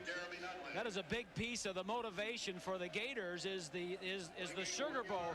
They have been there 3 times, have never won the Sugar Bowl. They say we'd much rather go to Bourbon Street than go back to Jacksonville and the Gator Bowl. They were there last year. They play in the Gator Bowl once every year against Georgia, and it's almost like a home game for them. Much rather go to New Orleans. On second down, the blitz. Dean lets it go onto the blitz, and it is incomplete, but at least he didn't take a sack on the play. So it'll be third down and a long 9, about 9.5 yards. They continue to put pressure on Terry Dean. Let's go back and take a look at the game story. Third and 9 at the 29. For Florida, we told you they needed to get Eric Rett back in the offense, back involved. 51 rushing yards in the first half, 6 yards receiving and Alabama needed to be effective in the passing game. They have 98 yards passing. That's not very good, but it's a lot more than they're rushing for. I think Dean's playing a pretty good ball game. Long pass intercepted by Tommy Johnson, his second of the day. He picked it at the 46-yard line, and there's a penalty flag way back up the field here. So let's see about it. Mac Gentry, the referee. If it's on Florida, Alabama will surely keep the ball. It's Florida. Alabama ball. Always pressure, always a linebacker coming. They always want to get some pressure. The receiver's going to go right down and break to the outside. The man on the outside is just going to drop back and make the interception. The corner to the top of the screen, sees the route, plays the ball. That's Johnson doing a very nice job. Here's a look at it up close. Johnson, number 10. And Palmer's at quarterback. Got some field position, trying to make something happen. Bumps it, lets it go. Incomplete. Alabama man Todrick Malone fell down. Larry Kennedy on the coverage, and it'll be second down and 10. It's not surprising that Alabama, with Palmer at quarterback, finally goes deep. And they went deep when it was a time when the rain had slowed a little bit. The weather is not so bad right now, but when Palmer's in there, they don't expect to throw long. When Bergdorf is there, they expect more passing. Anderson, tailback. Palmer still got it. Throws it down the middle. Good to Chad Key. And Key will make it an Alabama first down at the Florida 36. Chad Key is an ex-quarterback. He is 6'4" and a huge target. That's his 17th reception of the year. He is in at wide receiver because Palmer is at quarterback. Number 1, Marcel West, is in as a wideout. He's a speed burner. Out of the shotgun now. They're after Palmer. He runs around. He is so quick. Down to the 25-yard line and a first down.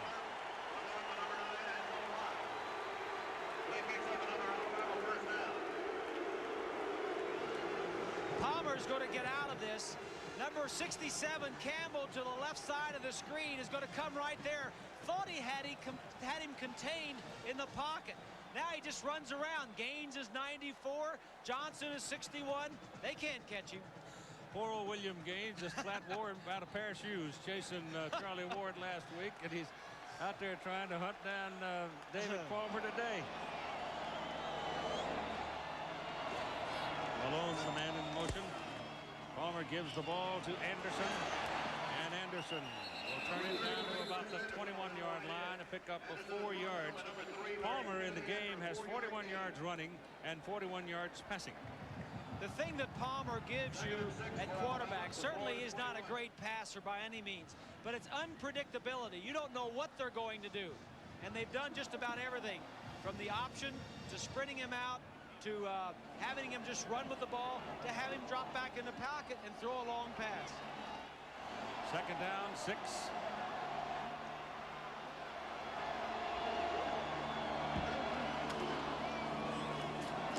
Reverse it. Kevin Lee shakes off a would-be tackler. Now he is surrounded and will go down. Ball popped out, but the play was over.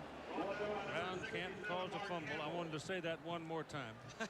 Monday night, ABC Sports heads to Texas, an NFC East ball game featuring the Dallas Cowboys.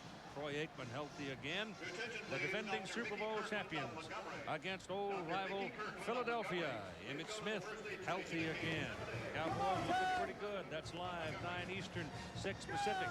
ABC's NFL Monday Night Football. You think that hasn't been a long 10 or 11 days for the Cowboys since Dolphin fiasco? And, yes, sir. They are getting people healthy again, though. That's Palmer steps away from 1, away from 2. I'm telling you, he is slick. He lunges to the 15-yard line, and he is very close to a first down, and I think they greased him. I'm telling you, he is something. He's 5'9", 170 pounds. 170 pounds. That's Johnson. He misses. They had a chance to get him again, but he just wore it out. Gaines was going the other way and missed him again. Oh, William, look at him. He just wore into a nub. Oh, we shouldn't laugh. No, he's tired.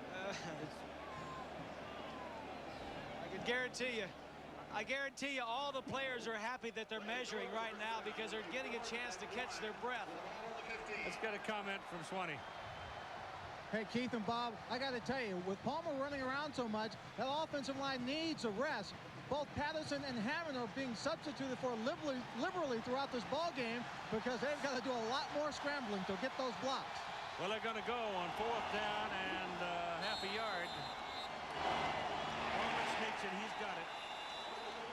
It will be a first down at the Florida 14-yard line for Alabama.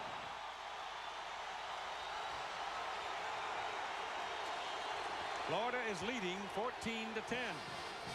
This is Alabama's first threat since really way back. Scored with their first possession of the game.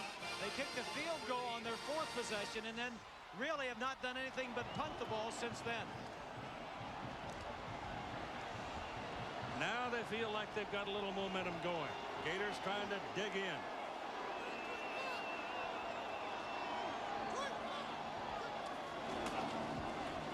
Ball is given to Williams.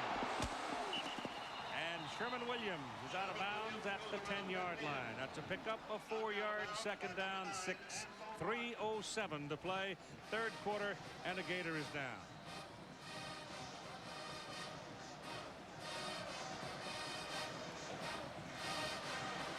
Looks like number 9, yes, Lott. Yeah. Anton Lott. He had an interception last week in the ball game against the Seminoles.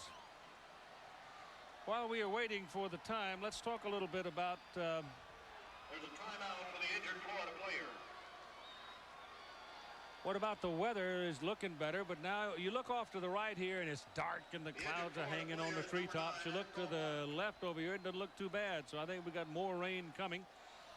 And right now we're having a little trouble getting Anton Lott on his feet. Next Saturday here on ABC Sports, Olympic and national champions Brian Bortano, Scott Hamilton, and Nancy Kerrigan will be on the ice in the AT&T U.S. Pro-Am Figure Skating Challenge. And then we'll have the season finale. Cheech and everybody. Golf's legends as they tee off in the Hyatt Senior Tour Championship next Saturday beginning at 2 Eastern and Pacific here on ABC Sports. They're still working on Lott. He is the cousin of Ronnie Lott, the defensive back who's with the Jets now, I guess.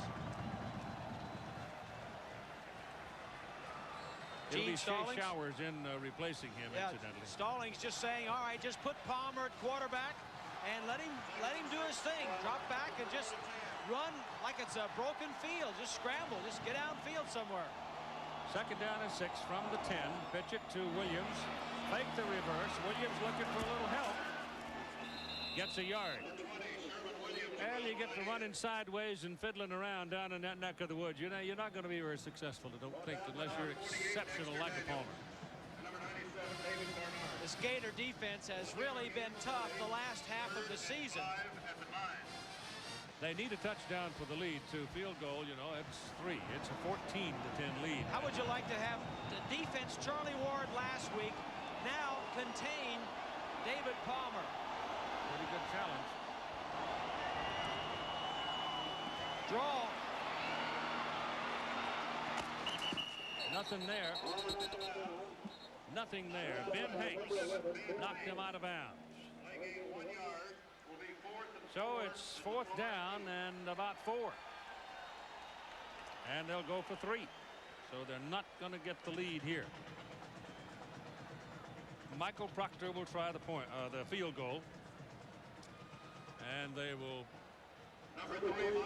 put it down just behind the 15. So that'll be about a 25-yard field goal try for Proctor. And it's good.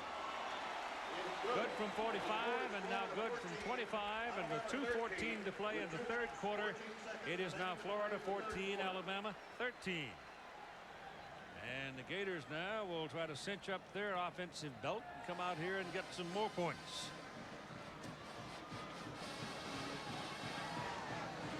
Tonight over in Tokyo, Michigan State is getting all jacked up trying to spoil the party for the Wisconsin Badgers.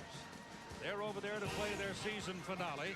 An agreement to this game in Tokyo made 2 years ago by Wisconsin. It's Wisconsin's home game.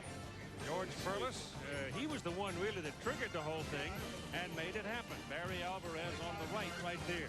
If Wisconsin wins tonight, they go to the Rose Bowl. Michigan State is going to the Liberty Bowl regardless. If Wisconsin loses, then Ohio State goes to the Rose Bowl. Right. Both teams fly over on the same plane? I hope not. I think they did. I mean, going over might be all right. They did. Coming back might be a mess. Yeah, that's right. Going over might be a lot friendlier than coming back. All right. Harrison Houston and Jack Jackson are the deep people for the Florida Gators. And William Watts will kick it off for Alabama. Florida's had 9 penalties, 2 interceptions, and just missed recovering 4 Alabama fumbles. And Harrison Houston watching that ball, thinking it might go out short of the goal line, and they'd get it on the 35. It didn't. It went out behind the goal line, and they'll get it at the 20. And Terry Dean will come out. He's played the whole ball game, obviously, because of the injury to Danny Werfel, but he's done a fairly good job, I think. Been a little bit inconsistent. He's thrown a couple of passes, had 2 interceptions, and thrown a couple other poor passes, but he's got him on the board. He's got him lead ahead. Playing most of the ball game in the rain. Ball is thrown to Willie Jackson, and Willie's taken out of bounds just short of the 25 by Willie Gaston. Last time those two were bumping heads over there, Jackson got away from Gaston, but Willie handled him this time. Second and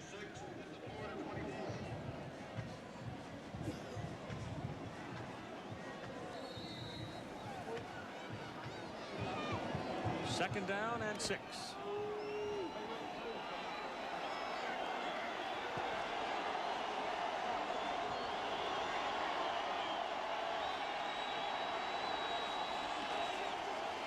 Dean still got it.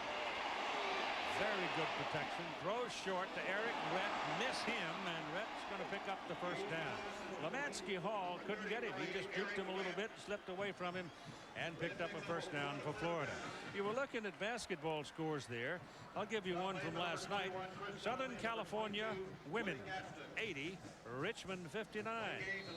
The Lady Trojans are now 2-0, and a former colleague of ours, Cheryl Miller, got him off and running. Congratulations, Cheryl. Way to go, gal. Yes, sir. Minute 45 to play in the third quarter. First down for the Gators, 34-yard line. That's Rhett. And he'll get a yard or so.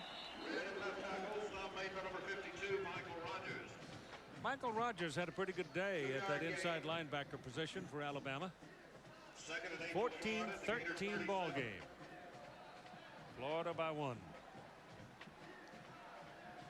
Alabama defense has not allowed over 300 yards passing in 47 straight regular season games. Florida's 93 average is 345 yards. They have 152 yards passing today. So Alabama winning this battle.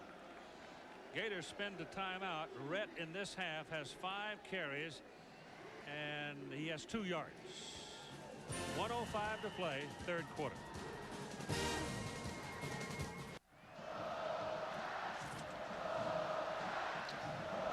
There's a look at the starters that have been injured this year for Alabama. 5 offensive players, including Jay Barker. But look at the defense. The top 4 players, the 2 Browns, Jeffries and Gregory, all defensive linemen. Add to it Will Brown and Andre Royal suspended, and the loss of Langham.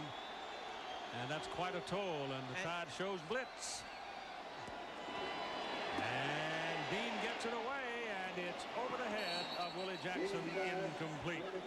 There was a delightful quote earlier this week. Somebody was talking to Gene at his press conference about all of the problems that have been going on and about being this psychological underdog on Monday. And he said, wait a minute, the game's going to be played on Saturday, isn't it? That took care of that. And then they kept asking him questions about the people. And he said, look, there are a lot of things that I'm not sure about, but I am sure of that. That I'm not sure about. All right. 3rd down and 8. There he comes. Pressure coming, and they just drill it. Is he going to get up? Nunley. He's going to get up very slowly. Jeremy Nunley just clobbered him. 279 pounds. And folks, I want to tell you, old Terry Dean has got some gizzard. The guys on the outside, they're just confusing the offensive blocking, and he has to get rid of it quickly. They're blitzing him consistently, and it looks like it's the Sugar Bowl last year when Miami was confused. Bill Oliver, the coordinator, you take players away from him through injury or suspensions. He put other players in, and the system continues. All right, Shayne Edge to punt. You can see his shirt blowing. There's some wind down there. Pressure coming. They chase him out of there. He's going to take off and pick up a 1st down. Pretty good size play there, folks. They go from flush on the punt to the 44-yard line of Alabama and a 1st down. They were going after him, got everybody inside, and opened up the outside. A play like this can really turn your team around. All he has to beat is a contain man right there, number 26. He breaks containment, and 20 yards later, he picks up a 1st down, and the offense is back on the field. And the ball to Nope, kept it, throws it deep. It is for Jack Jackson. Touchdown, Florida.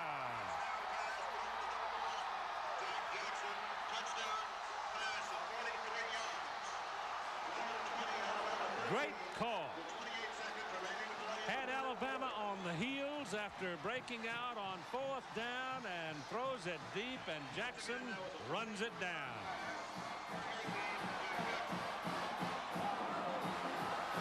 Shot of Spurrier, please.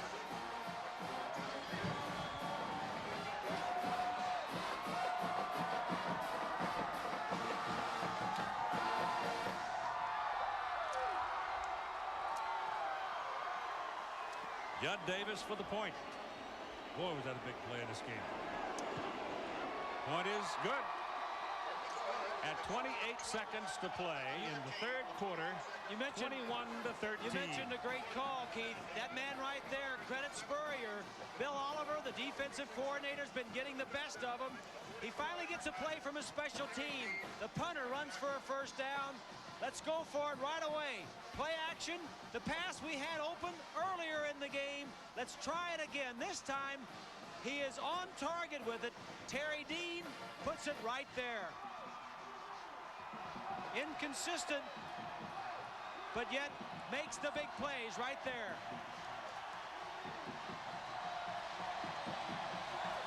Heading toward the final 15 minutes. And it's an 8-point lead now for the Gators. Terry Dean was talking earlier this week maybe about not being back next year. Keith, maybe transfer. He says, I've sat out a bunch of games this year. I don't know if I can do that again next year. And that's a decision that young man's going to have to make. He was talking about, I think, going to a Division 1 AA school where he'd be eligible right away, right? Yep. Or even 2 for that matter.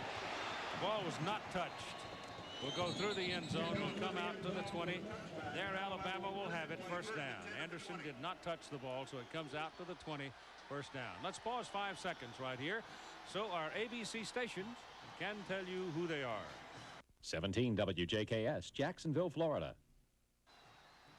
Keith Jackson, Bob Greasy, Lynn Swan. You're watching the SEC Championship game presented by Dr. Pepper on ABC Sports. Winner goes to the USF&G Insurance Sugar Bowl. Loser goes to the Gator Bowl. And right now, Florida is sitting on a 21-13 lead over Alabama. And David Palmer settles in at quarterback again, and there's a penalty. Flag thrown. Looked like one of those things where somebody was moving along the offensive front. That was the 11th penalty against Alabama. The 11th Jack Jackson touchdown of the season. He's now one behind the record holder in Florida, Carlos Alvarez, and that goes all the way back to 1969. So look at the drive, 7 plays, 80 yards, but that was a continuation of the key 4th down conversion by the punter, Shayne Edge. So it is first down and 15 now for Alabama. They need to make something happen pretty quick here. Otherwise, that hole will get pretty deep. Palmer throws it as far as he can, and it is intercepted. Picked off by Gilmore. Michael Gilmore. And so Florida now is camped at their own 46-yard line, leading 21-13, and 21 ticks remaining in the 3rd quarter. As talented as this young man is, the things that he does are limited. You know that he's going to either run the ball or throw it deep. You're not going to throw it short very often. This time the ball is poorly thrown. It's thrown to the inside of the field. The free safety, Gilmore, gets over and makes his 3rd interception of the year.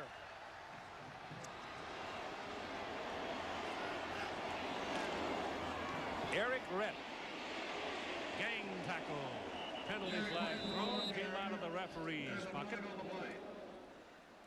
Got a hold against the Gators. So they hurt themselves with the 10-yard penalty right here. Palmer chagrined on the sidelines. And again, we should go back and mention the fact, the reason he's even playing quarterback is the fact that Jay Barker, the quarterback for the last 2 years at Alabama, who has a record of 23-1 and 1 tie as a quarterback, is out for the rest of the year with a knee injury, and that's why the quarterback situation is what it is at Alabama. Ron Zook, the defensive coordinator, knows that when Palmer's at quarterback, we don't need to rush him, just contain him, keep him inside in the perimeter. It is first down and 20, and Terry Dean comes walking away from the ball as we run out of time in the 3rd quarter of play. Florida 21, Alabama 13. Back after this message and a word from our ABC station.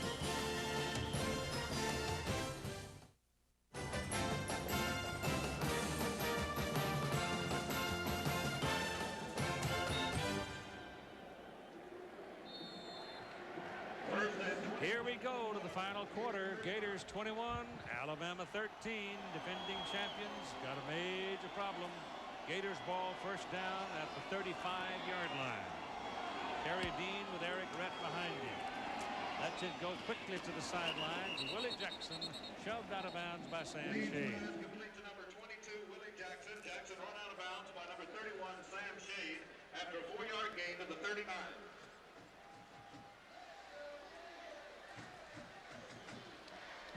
They've got to go, remember now, the penalty plus the loss.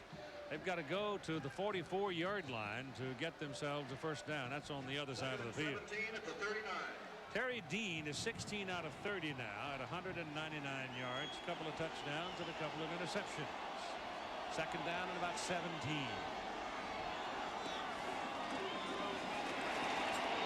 Penalty flag, got a hold coming up. Number 76 of Alabama was taken down. Elbert Brown, just as pretty as you ever saw. And the Gator coach is upset by that. It happened right in front of Mac Gentry, the referee. Holding, offense, 10 yards for smaller foul, for a second down. 11 penalties, 80 yards. Through 3 quarters, Florida has 270 yards total yardage and 195 for Alabama. Big time of possession still in favor of Alabama, but that's not what counts. Second and 31. Second down and 31 for Florida. Going the wrong way. Dean's got a man, though, that can cure that problem, and he does just that quickly. Willie Jackson, he got loose, and Donnelly is hurt on the play. Chris Donnelly is down.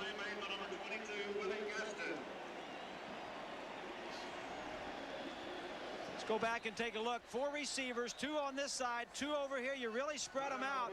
This man is just going to go straight down the inside of the field, and a great throw this time by Terry Dean. Lets it go at a nice time.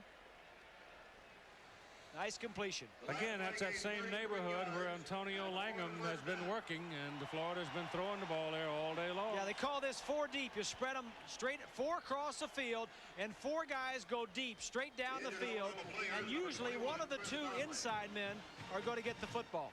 Donnelly's walking off now. May have just been whacked pretty hard there. He has 9 tackles to lead Alabama in the tackles department today.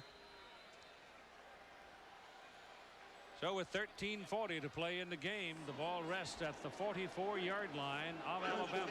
First down for the Florida Gators. They lead 21-13, trying to win their second official SEC title. Eric Redd has a room up the middle. And a fair-to-middle collision as he runs into Sam Shayne and company. But he advances the ball to the 36-yard line. A pickup of 8 yards.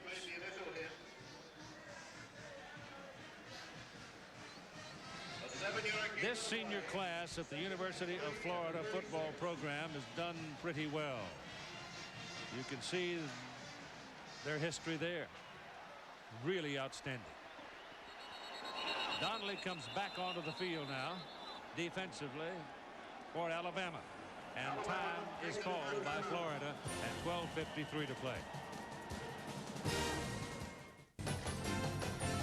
Watch this gazelle. A punt return. In his college days, he caught 95 passes for 1,562 yards, averaging 16 yards per catch. The punt return there. Lynn Swann, wide receiver All-American 1973. With the Pittsburgh Steelers, he caught another 336 passes, averaging better than 16 yards per catch. And you know what? Next Tuesday night, Swanee goes into the National Football Foundation Hall of Fame. All right, Swanee, congratulations. Joining, incidentally, his colleague Bob Greasy. Give us a smile, Swanee. Come on, give us a smile. Be happy.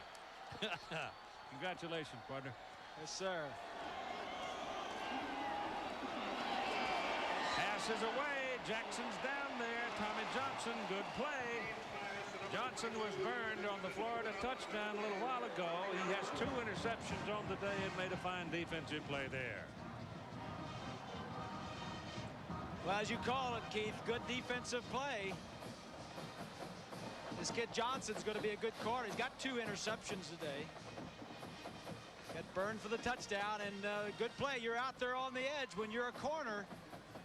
Terry Dean, who has been a little inconsistent, has thrown some poor balls, but has also thrown some excellent passes to get him on the board. 3rd down and 2. Little quick pop. That's a good for a first down. Goes to Jack Jackson. So Dean came off the snap and just popped it right now to an open Jackson in. It's over there on the side where Willie Gaston's got to make the play. Well, Willie knew he was going to get picked on all day. Everybody in the world knew it. Willie was going to get picked on all day because he's not playing his position. Put the ball on the 27-yard line and make it a first down for Florida. Score here would be a big old door slammer.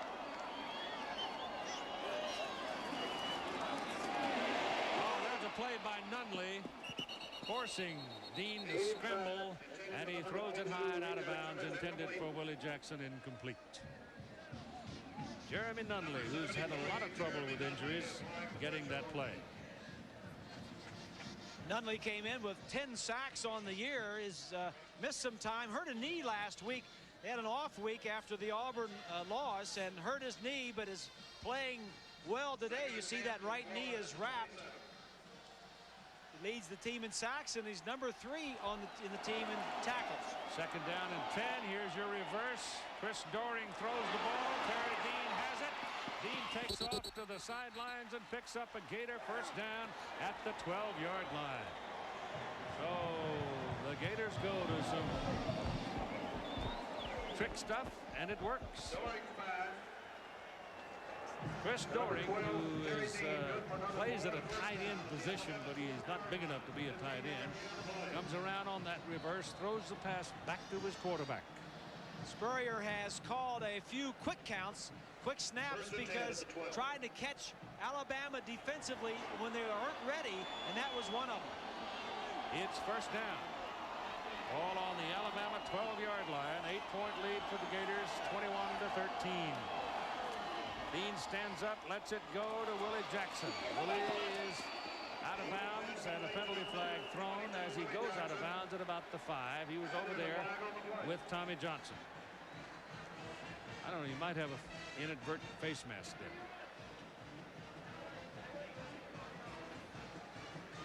I think you got it right, Keith. I think Johnson got his hand up on the face mask. Face mask, defense, half a distance from the end of the run, it's a 5-yard foul.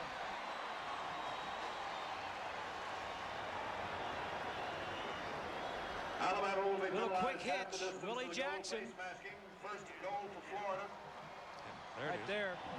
You don't actually have to have the hand on the face mask. Any part of the helmet where you're twisting and turning will get the flag. Time held here for a second by the referee Gentry. That last time out we had a little while ago, that was charged to Alabama. So they're both at 2-2 in their times out. The ball now going half the distance to the goal line is at the 2. And they'll bring the chains on to see whether or not that is a first down.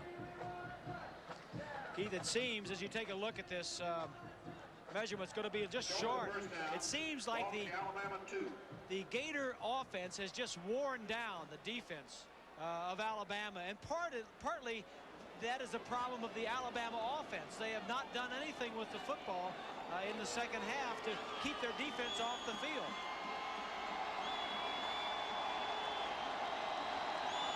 It's second down and the width of your hand for a first and goal.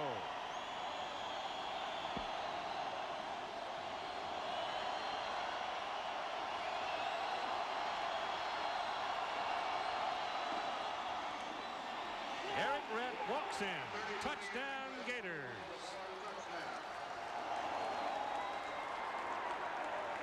Florida 27, Alabama 13, with 11 minutes, 59 seconds remaining to play in the ball game. Watch the guard Golden. That's 62. He's going to pull. The fullback doesn't even have to block the corner. It's almost as if the Alabama guys gave up. They didn't even have to be blocked. Judd Davis for the extra point. Good. The 1993 Gators, now the highest scoring team in SEC history.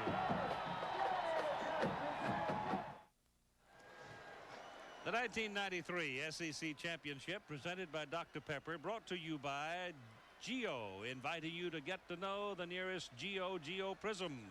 Only at your Chevrolet Geo dealers. Smooth operator wet dry razors from Panasonic. Smoother than you ever thought you'd be. Diet Dr. Pepper and your local Dr. Pepper bottler. Diet Dr. Pepper, the taste you've been looking for. And the Travelers, America's umbrella. In case you wondered about the last remark, the 93 Gators, the highest scoring team in SEC history. They have 472 points on the season total, passing Tennessee and Heath Schuler this year for 471. This is Chris Anderson.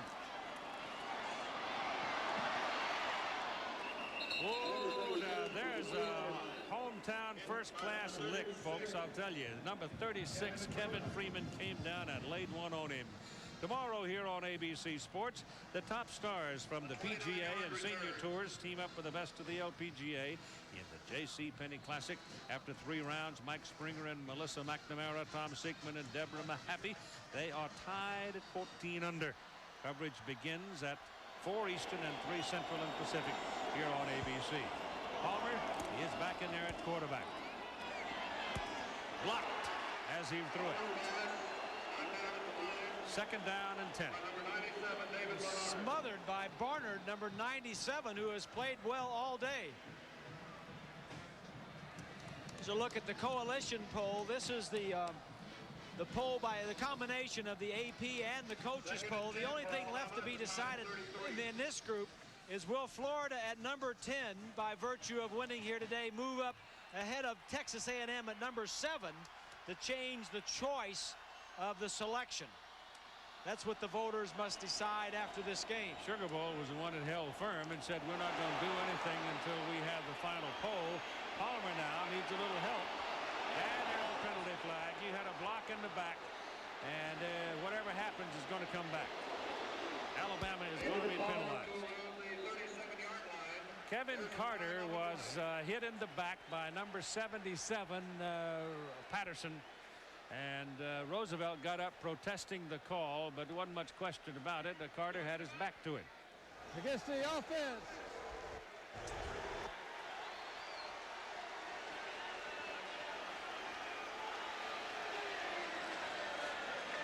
Here's a look at the clip right here. Watch number 77 as he's going to hit Carter in the back. Now, if you want to know where the clip is, this is it. Hitting a man from behind right there. And it happened right in front of the referee. And that's a spot foul. You take it from where it happened. It happened about 20 yards behind the original line of scrimmage. Yeah, it winds up a 28-yard penalty. Yeah. 2nd and 38 for Alabama at the tie 4.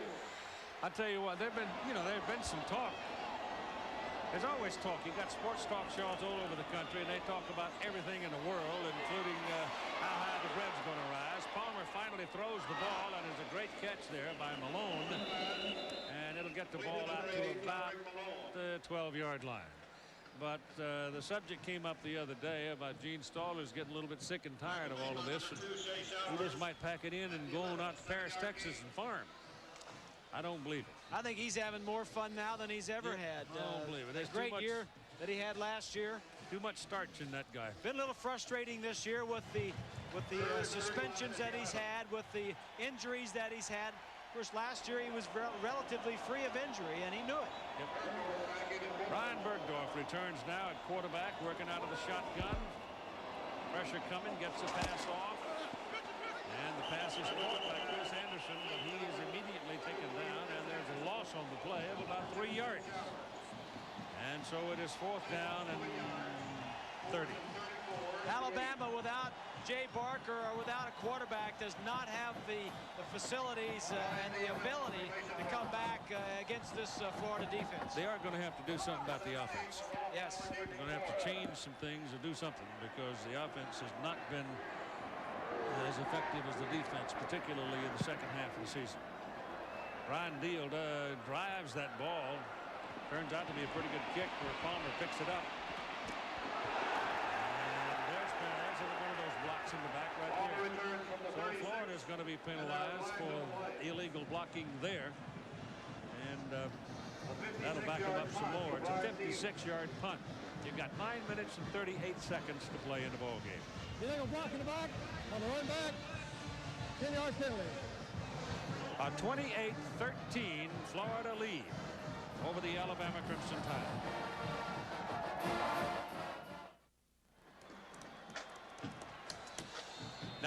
.9:38 is the time. Where's the 10 for Florida? Florida owns the football, first down at their own 30-yard line.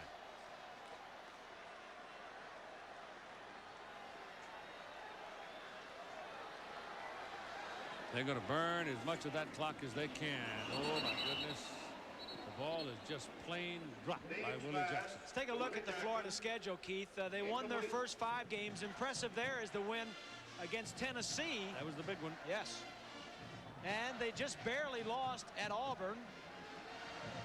And, of course, they lost at Florida State. So the two losses that Florida has were to Auburn and Florida State, both teams ranked in the top 5 in the country. They beat Tennessee, who was what? Ranked now 6th or 7th in the country. So this Florida team, even though they've had quarterback problems back and forth all year, they set the record for most points in the SEC, had an outstanding season. Tennessee's going to Citrus Bowl, right? This is Eric Rett. Starting around the corner for about 8 yards, and that gets your clock rolling. That's what we hear. They don't meet until tomorrow morning, you know. But if you look ahead to next year, you got to figure Tennessee comes out preseason no worse than what, 3rd? If Heath Schuler stays in school, they'll be up there. You know, talking about Auburn's incredible season. I saw David Housel. He just walking around shaking his head and smiling because it's been one of those fantasy years for them. Sports information director you're talking about at Auburn. And I want to tell you a line that I saw the other day from Pat Dye. Here's that little quick pop pass. This time Willie Jackson holds on. It's good for a first down. Move the chain. But Pat Dye at the senior dinner the other night was the first speaker. And he was advising all who would listen that he has become a roaring, even obnoxious, as he said, Auburn fan, and he intended to continue to be. After 12 years as a coach, he said to Terry Bowden at the banquet, "Terry, I hope you can back up everything I say." Yeah, yeah, I'm an alumnus now, right? Yep. Put it on the 46 and call it a first down. Alabama defense now is getting tired. You can see it. They're not quick. They're not penetrating as they were earlier. And the line of scrimmage is steadily becoming the property of Florida. Here's a look at the combined play of Terry Dean and Danny Werfel. 59 completion percentage before today. And 37 touchdowns, 18 interceptions, an SEC team record for touchdowns, an SEC record for points by an offense. And this is without Shayne Matthews, who graduated. Terry Dean and Werfel doing a nice job together. The Alabama man down on the field and hurt is Shannon Brown, defensive lineman. Ladies and gentlemen, the Southeastern Conference asks for your cooperation following the conclusion of today's unfortunately, game. they're fiddling around with a knee. All gates Hate at Allegiant to see Field that. will be open at the end of the game. Please stay on We had a the crowd of playing field at the end of the game. 76,345 come out in the rain today to watch, and it's been a pretty good football game up to now, but right now the Gators are threatening to really take control of it. Tonight on ABC, the Olsen twins from Full House star in a holiday movie special, To Grandmother's House We Go, with Rhea Perlman and Jerry Van Dyke. Then the commission enters the world of the rich and jaded, that's where Bob lives, to solve a murder. All tonight starting at 8 Central Time on ABC. Where did you say I live?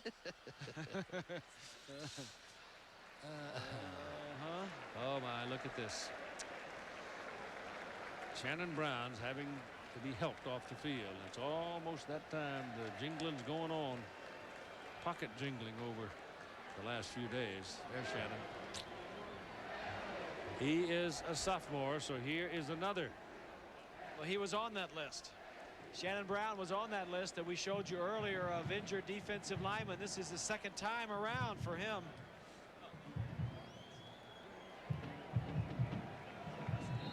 You know, it takes a lot of things to build a championship team, and one of them is free of injuries, and that's what Alabama had last year.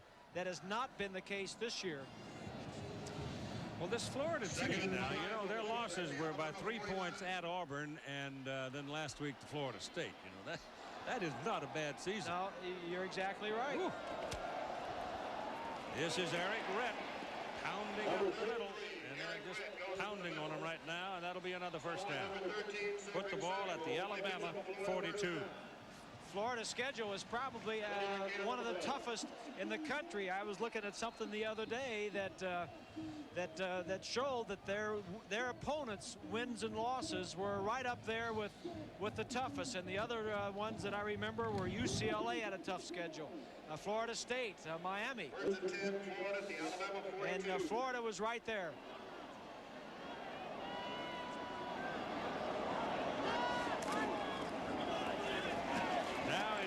With a a 28-13 lead and 7.5 minutes to play in the game. It's Eric Rett time, right?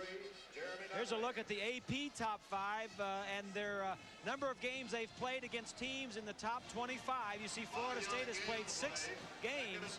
Their opponent's record, very impressive for Florida State. Nebraska's played 2 and won them both.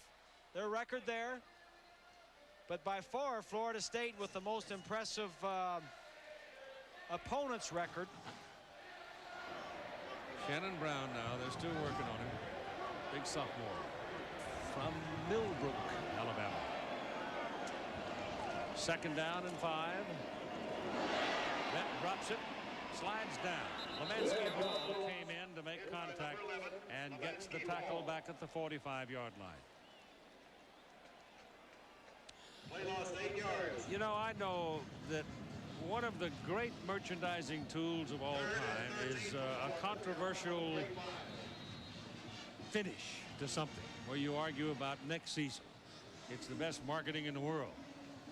But I'm deep down inside my soul, I'd still kind of like to see the undefeated teams play each other. Well, I really would. 3rd down and 13. That'll move it to about the 37. What you're saying then is that you're going to punish a team like a Florida State for playing a team like Notre Dame or a team like Miami or a team like Florida in their non-conference schedule. I don't believe I said anything about Florida State. Indirectly, I think you were. I mean, if you don't look at the schedule, I think what you're going to have is people in the future not scheduling those types of games. A heck of a lot of them been doing it lately. Yeah, well, that's true. Different ways to look at it. Yep. I don't know. It just seems if you're undefeated, you ought to have a chance to butt heads with the other guy who's undefeated. David Palmer waiting for the punt. Get a report on Shannon Brown. It's an ankle and not a knee that he injured. That's good news. I'll tell you one thing, though, Bob. I am not now, nor will I ever be in favor of a one-game playoff. Nay, nay, nay. But normally, if you just let the process work itself out, all of the questions and all of the problems that were brought up are usually answered. Occasionally it's not, but most of the time it works itself out. Freddie Kitchens is warming up now. He's a quarterback of the future for the Crimson Tide. 6'3", 200-pound true freshman out of Atala, Alabama. Strong. Ooh.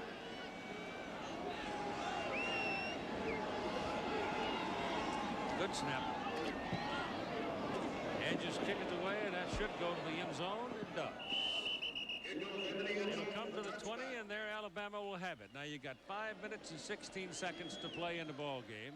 You're trailing by 15 points, and the Philadelphia Eagles are loading up and heading for Dallas, where they're going to be chasing Emmitt Smith. You know, a lot of the big names of the Philadelphia defense gone, but those Eagles still will knock your head off, won't they? Richie Kotite has done a nice job. As you mentioned, he's lost not only a lot of defensive guys, but a lot of offensive guys. And a lot of them have gone to the Dolphins. Keith Jackson at the tight end, and the fullback, and some others. A couple of linemen, one of the linemen anyway. And but he's done a nice job with the Eagles with all the defections. Sherman Williams makes the catch. Play gain 6 yards. And the play is good for about 6 yards. Palmer is playing quarterback in this series. Kitchens, we may see him. I have not seen him. He has played this year, but I have not seen him. David Palmer's had a full day. 157 total yards. They need something dramatic pretty quick. Got a man open. He caught it. That'll be Kevin Lee. The ball almost hit the shoulder pad and ricocheted away from him, but he reeled it in for a first down out at the 41-yard line. If Alabama could hit a big one and get within one touchdown, this game could tighten up very quickly.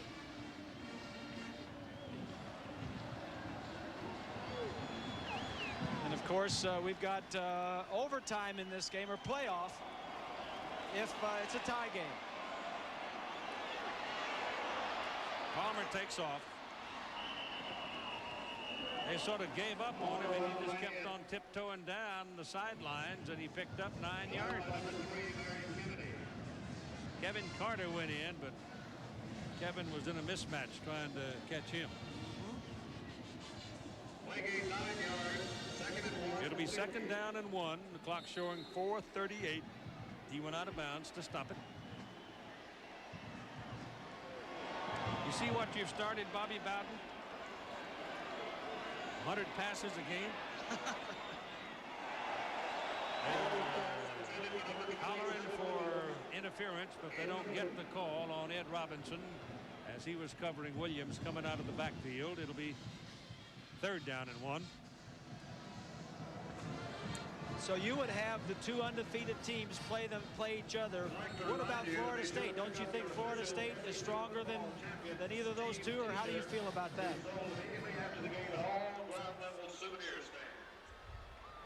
Well, I remember the basic philosophy of polls has always been the undefeated team. And I remember when BYU won it, everybody squawked about that. Trying for the 1st down, Taurus Turner, and the 2nd effort may have been just enough. Depends on the spot. I'm not questioning the quality of Florida State's football team at all. Not doing that. I just said deep down inside my soul, I'd like to see the undefeated team. I would play too. each other. I would like to see 2 undefeated teams play at the end of the year with no question. But I think it would be unfair to Florida State, who played the toughest schedule in the country, to lose a game to a team play at Notre Dame when Notre Dame had a couple of weeks to prepare for it without giving them a shot. I mean, I think in the future you're going to see teams avoiding playing other tough teams. It'll be a 1st down for Alabama at the Florida 49. 4:24 to play.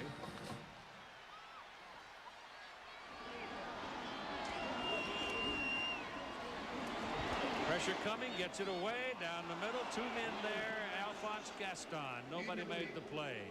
Chad Key and Todrick Malone, they looked at each other and the ball went right between them. They're not trying to really get a lot of pressure on Palmer. They just want to make sure that somebody is in front of him. A couple guys can raise their hand. A couple guys come up the side so he doesn't jump outside the pocket. That defensive line is the strength of this Gator defense.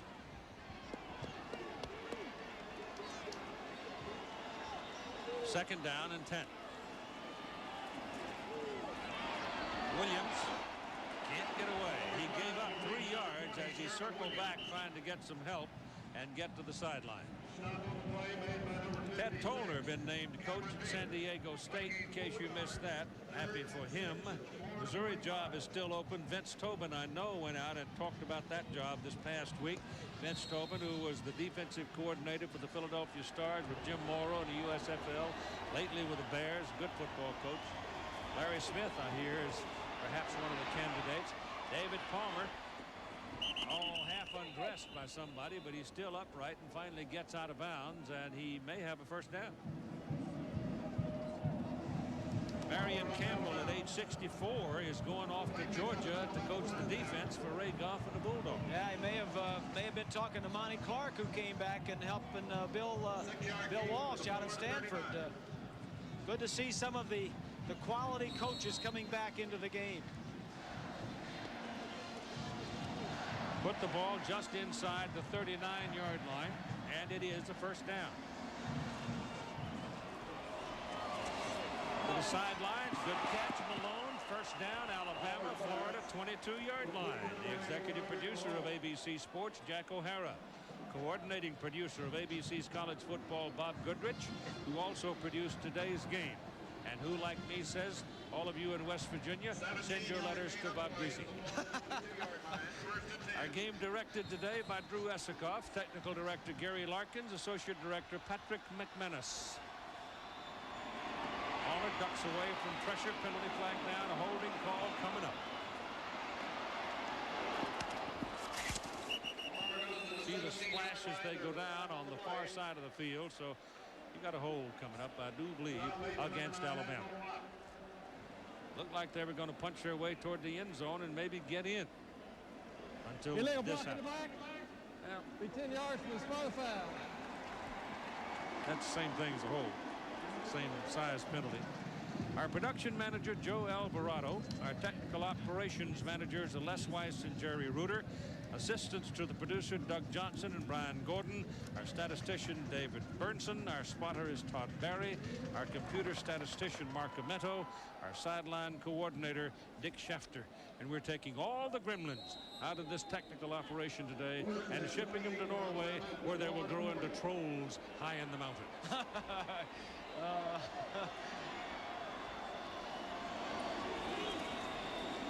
Palmer pumps it. Now he's got to run it. And they knock him down at the 30. Ball brought down by number 56, Cameron Davis. They have to go inside the 12-yard line A 9-yard gain for a first down. The ball is now at the 31. This is the last game we'll do before the Rose Bowl.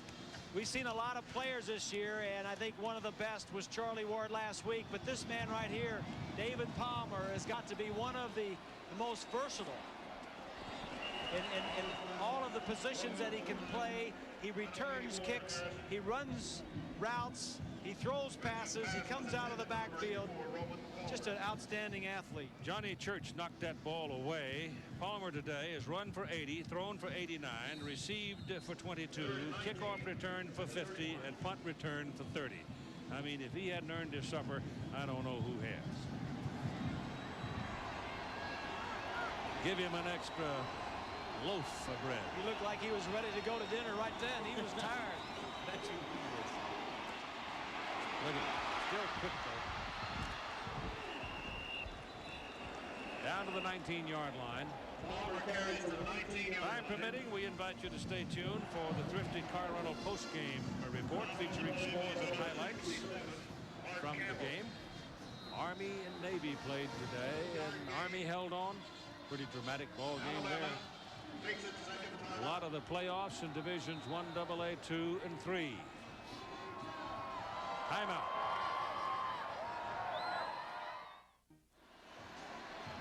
It is 4th down and 7 for Alabama. The ball is at the Florida 19-yard line. 2 minutes and 5 seconds to play in the game. And Florida leads by 15 points, 28-13. And one gets the feeling they're not terribly well organized right now. Finally, they get West in the right place. Kevin Carter is after Palmer. His pass is away, deflected, and incomplete, and Florida takes over the football. So listen to these numbers. David Palmer, run 80, pass 89, receptions 22, kickoff return 50, punt return 30. Terry Dean, 20 of 37, 256 yards, 2 touchdowns and 2 interceptions. Those are the Chevrolet most valuable players of the game.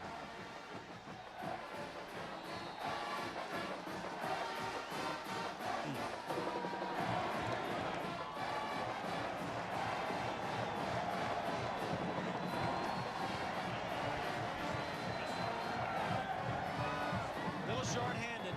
No Jay Barker. 19-yard line as Florida takes over. They've only got to kill the clock now for 2 minutes. And the Alabama Crimson Tide has 1 timeout remaining. And Florida now just spent 1 of their 2. 28-13. Gators have it in hand.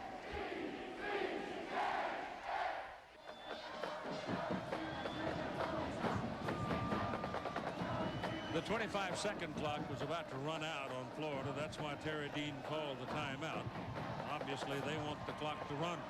With 2:01 to play and leading by 15 and a chance to win their second official championship of the Southeastern Conference. In the 4 years that Steve Spurrier has been at Florida, they have finished first or second each of those 4 years.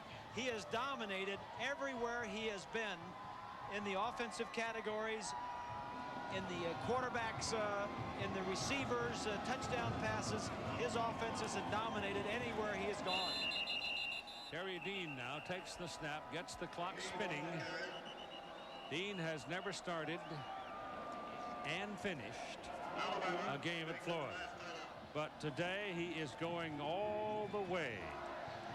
So we told you that Terry Dean and David Palmer are the Chevrolet most valuable players of the game. Chevrolet donating $1,000 to each school's general scholarship fund to reward outstanding students for academic achievements and assist those in financial need.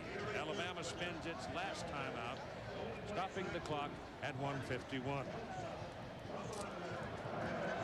Spurrier was the coach of the year 4 years in a row. His last 2 years at Duke when he was in the ACC, and then his first 2 years at Florida in the Southeastern Conference. I would imagine that you'll see some change in the offensive philosophy over at Alabama next year. I think you'll see an emerging Arkansas perhaps next year. I don't see any reason why Auburn's not going to be tough next year. How about Tennessee? Tennessee is just going to be a holy terror next year.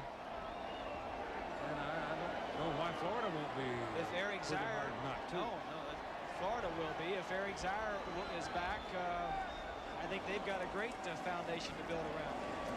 Well, he said this week that he would wait until after the first of the year before he decides, and he won't come out if he's anything more than a second-round draft pick. Cost him money if he does. But this will be a tough conference again next year. And you can't figure on Jackie Sherrill and that bunch over there in Starkville being easy next year either. And we saw Ole Miss until they started running out of people. They were a problem. So it can be a very tough conference. South Carolina, Mike McGee's got to find himself a new coach. Bill Curry did a nice job up at Kentucky this year, didn't he? Yep, sure did. But this is something of a prototype, this expansion of the Southeastern Conference and the conference playoff. As we noted in our halftime feature, this game produced close to $300,000 in additional revenue for the members of the conference, and that is self-produced revenue, which I think is very important considering the demands for money that exist in today's marketplace at the collegiate level. Now we have 40 seconds to play in the ball game, and it'll continue to run because Alabama cannot stop it. Shayne Edge will punt out of his end zone. Nobody back for Alabama, and now David Palmer comes trotting up from the sideline. Probably just take the penalty here, run the clock down as far as they can, and then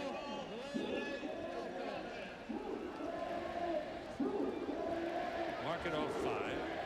Edge will back up to the back line of the end zone. He may even step out here and take a safety and then get a free kick. Might do that. That would be a safe thing to do.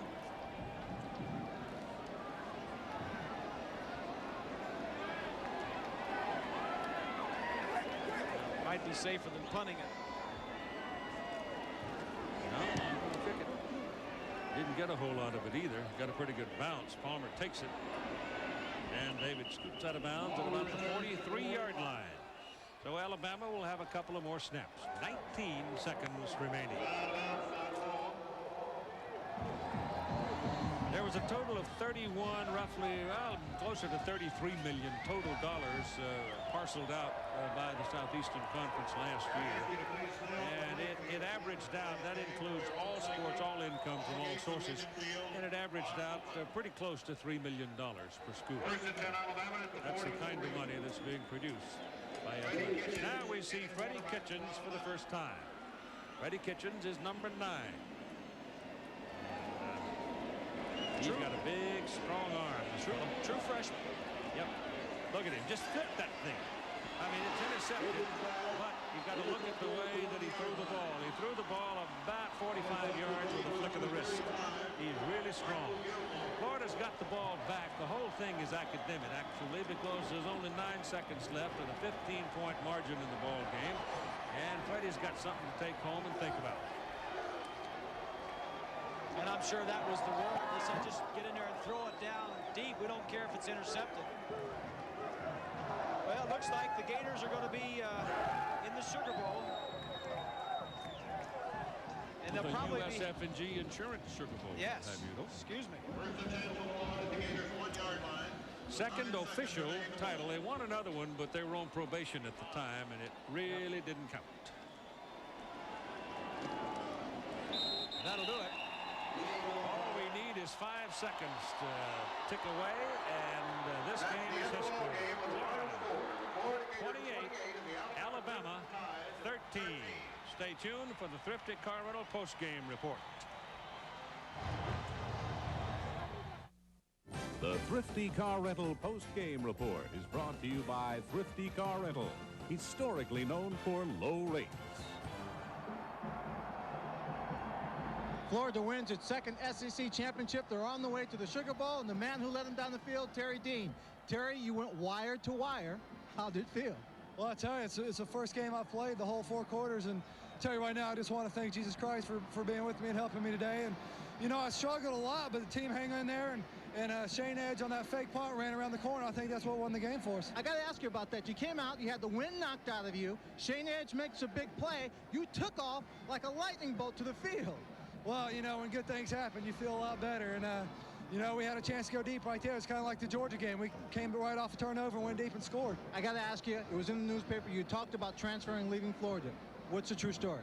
I don't think so. You know, memories like this and the feeling I have right now, I love this place and love to be a part of this program. But, you know, things happen, and I'll just have to wait and see. But right now I'm going to enjoy it and go to the Sugar Bowl. All right, Terry, congratulations. Thanks, good luck to you in Sugar Bowl. We'll be right back with a word from Keith in just a moment.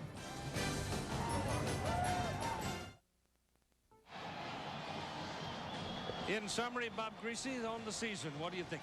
Oh, it was a great year, and I think this is a great way. I think Spurrier and Florida's had a very good year, and on to the Sugar Bowl, and wish them well. Alabama heads to the Gator. Tennessee's in the Citrus. Bob and Swanee and I will be out at the Rose Bowl. Remember, Wisconsin, Michigan State are having at it in Tokyo tonight, and from that one could come a Rose Bowl team. Your final, Florida 28, Alabama 13.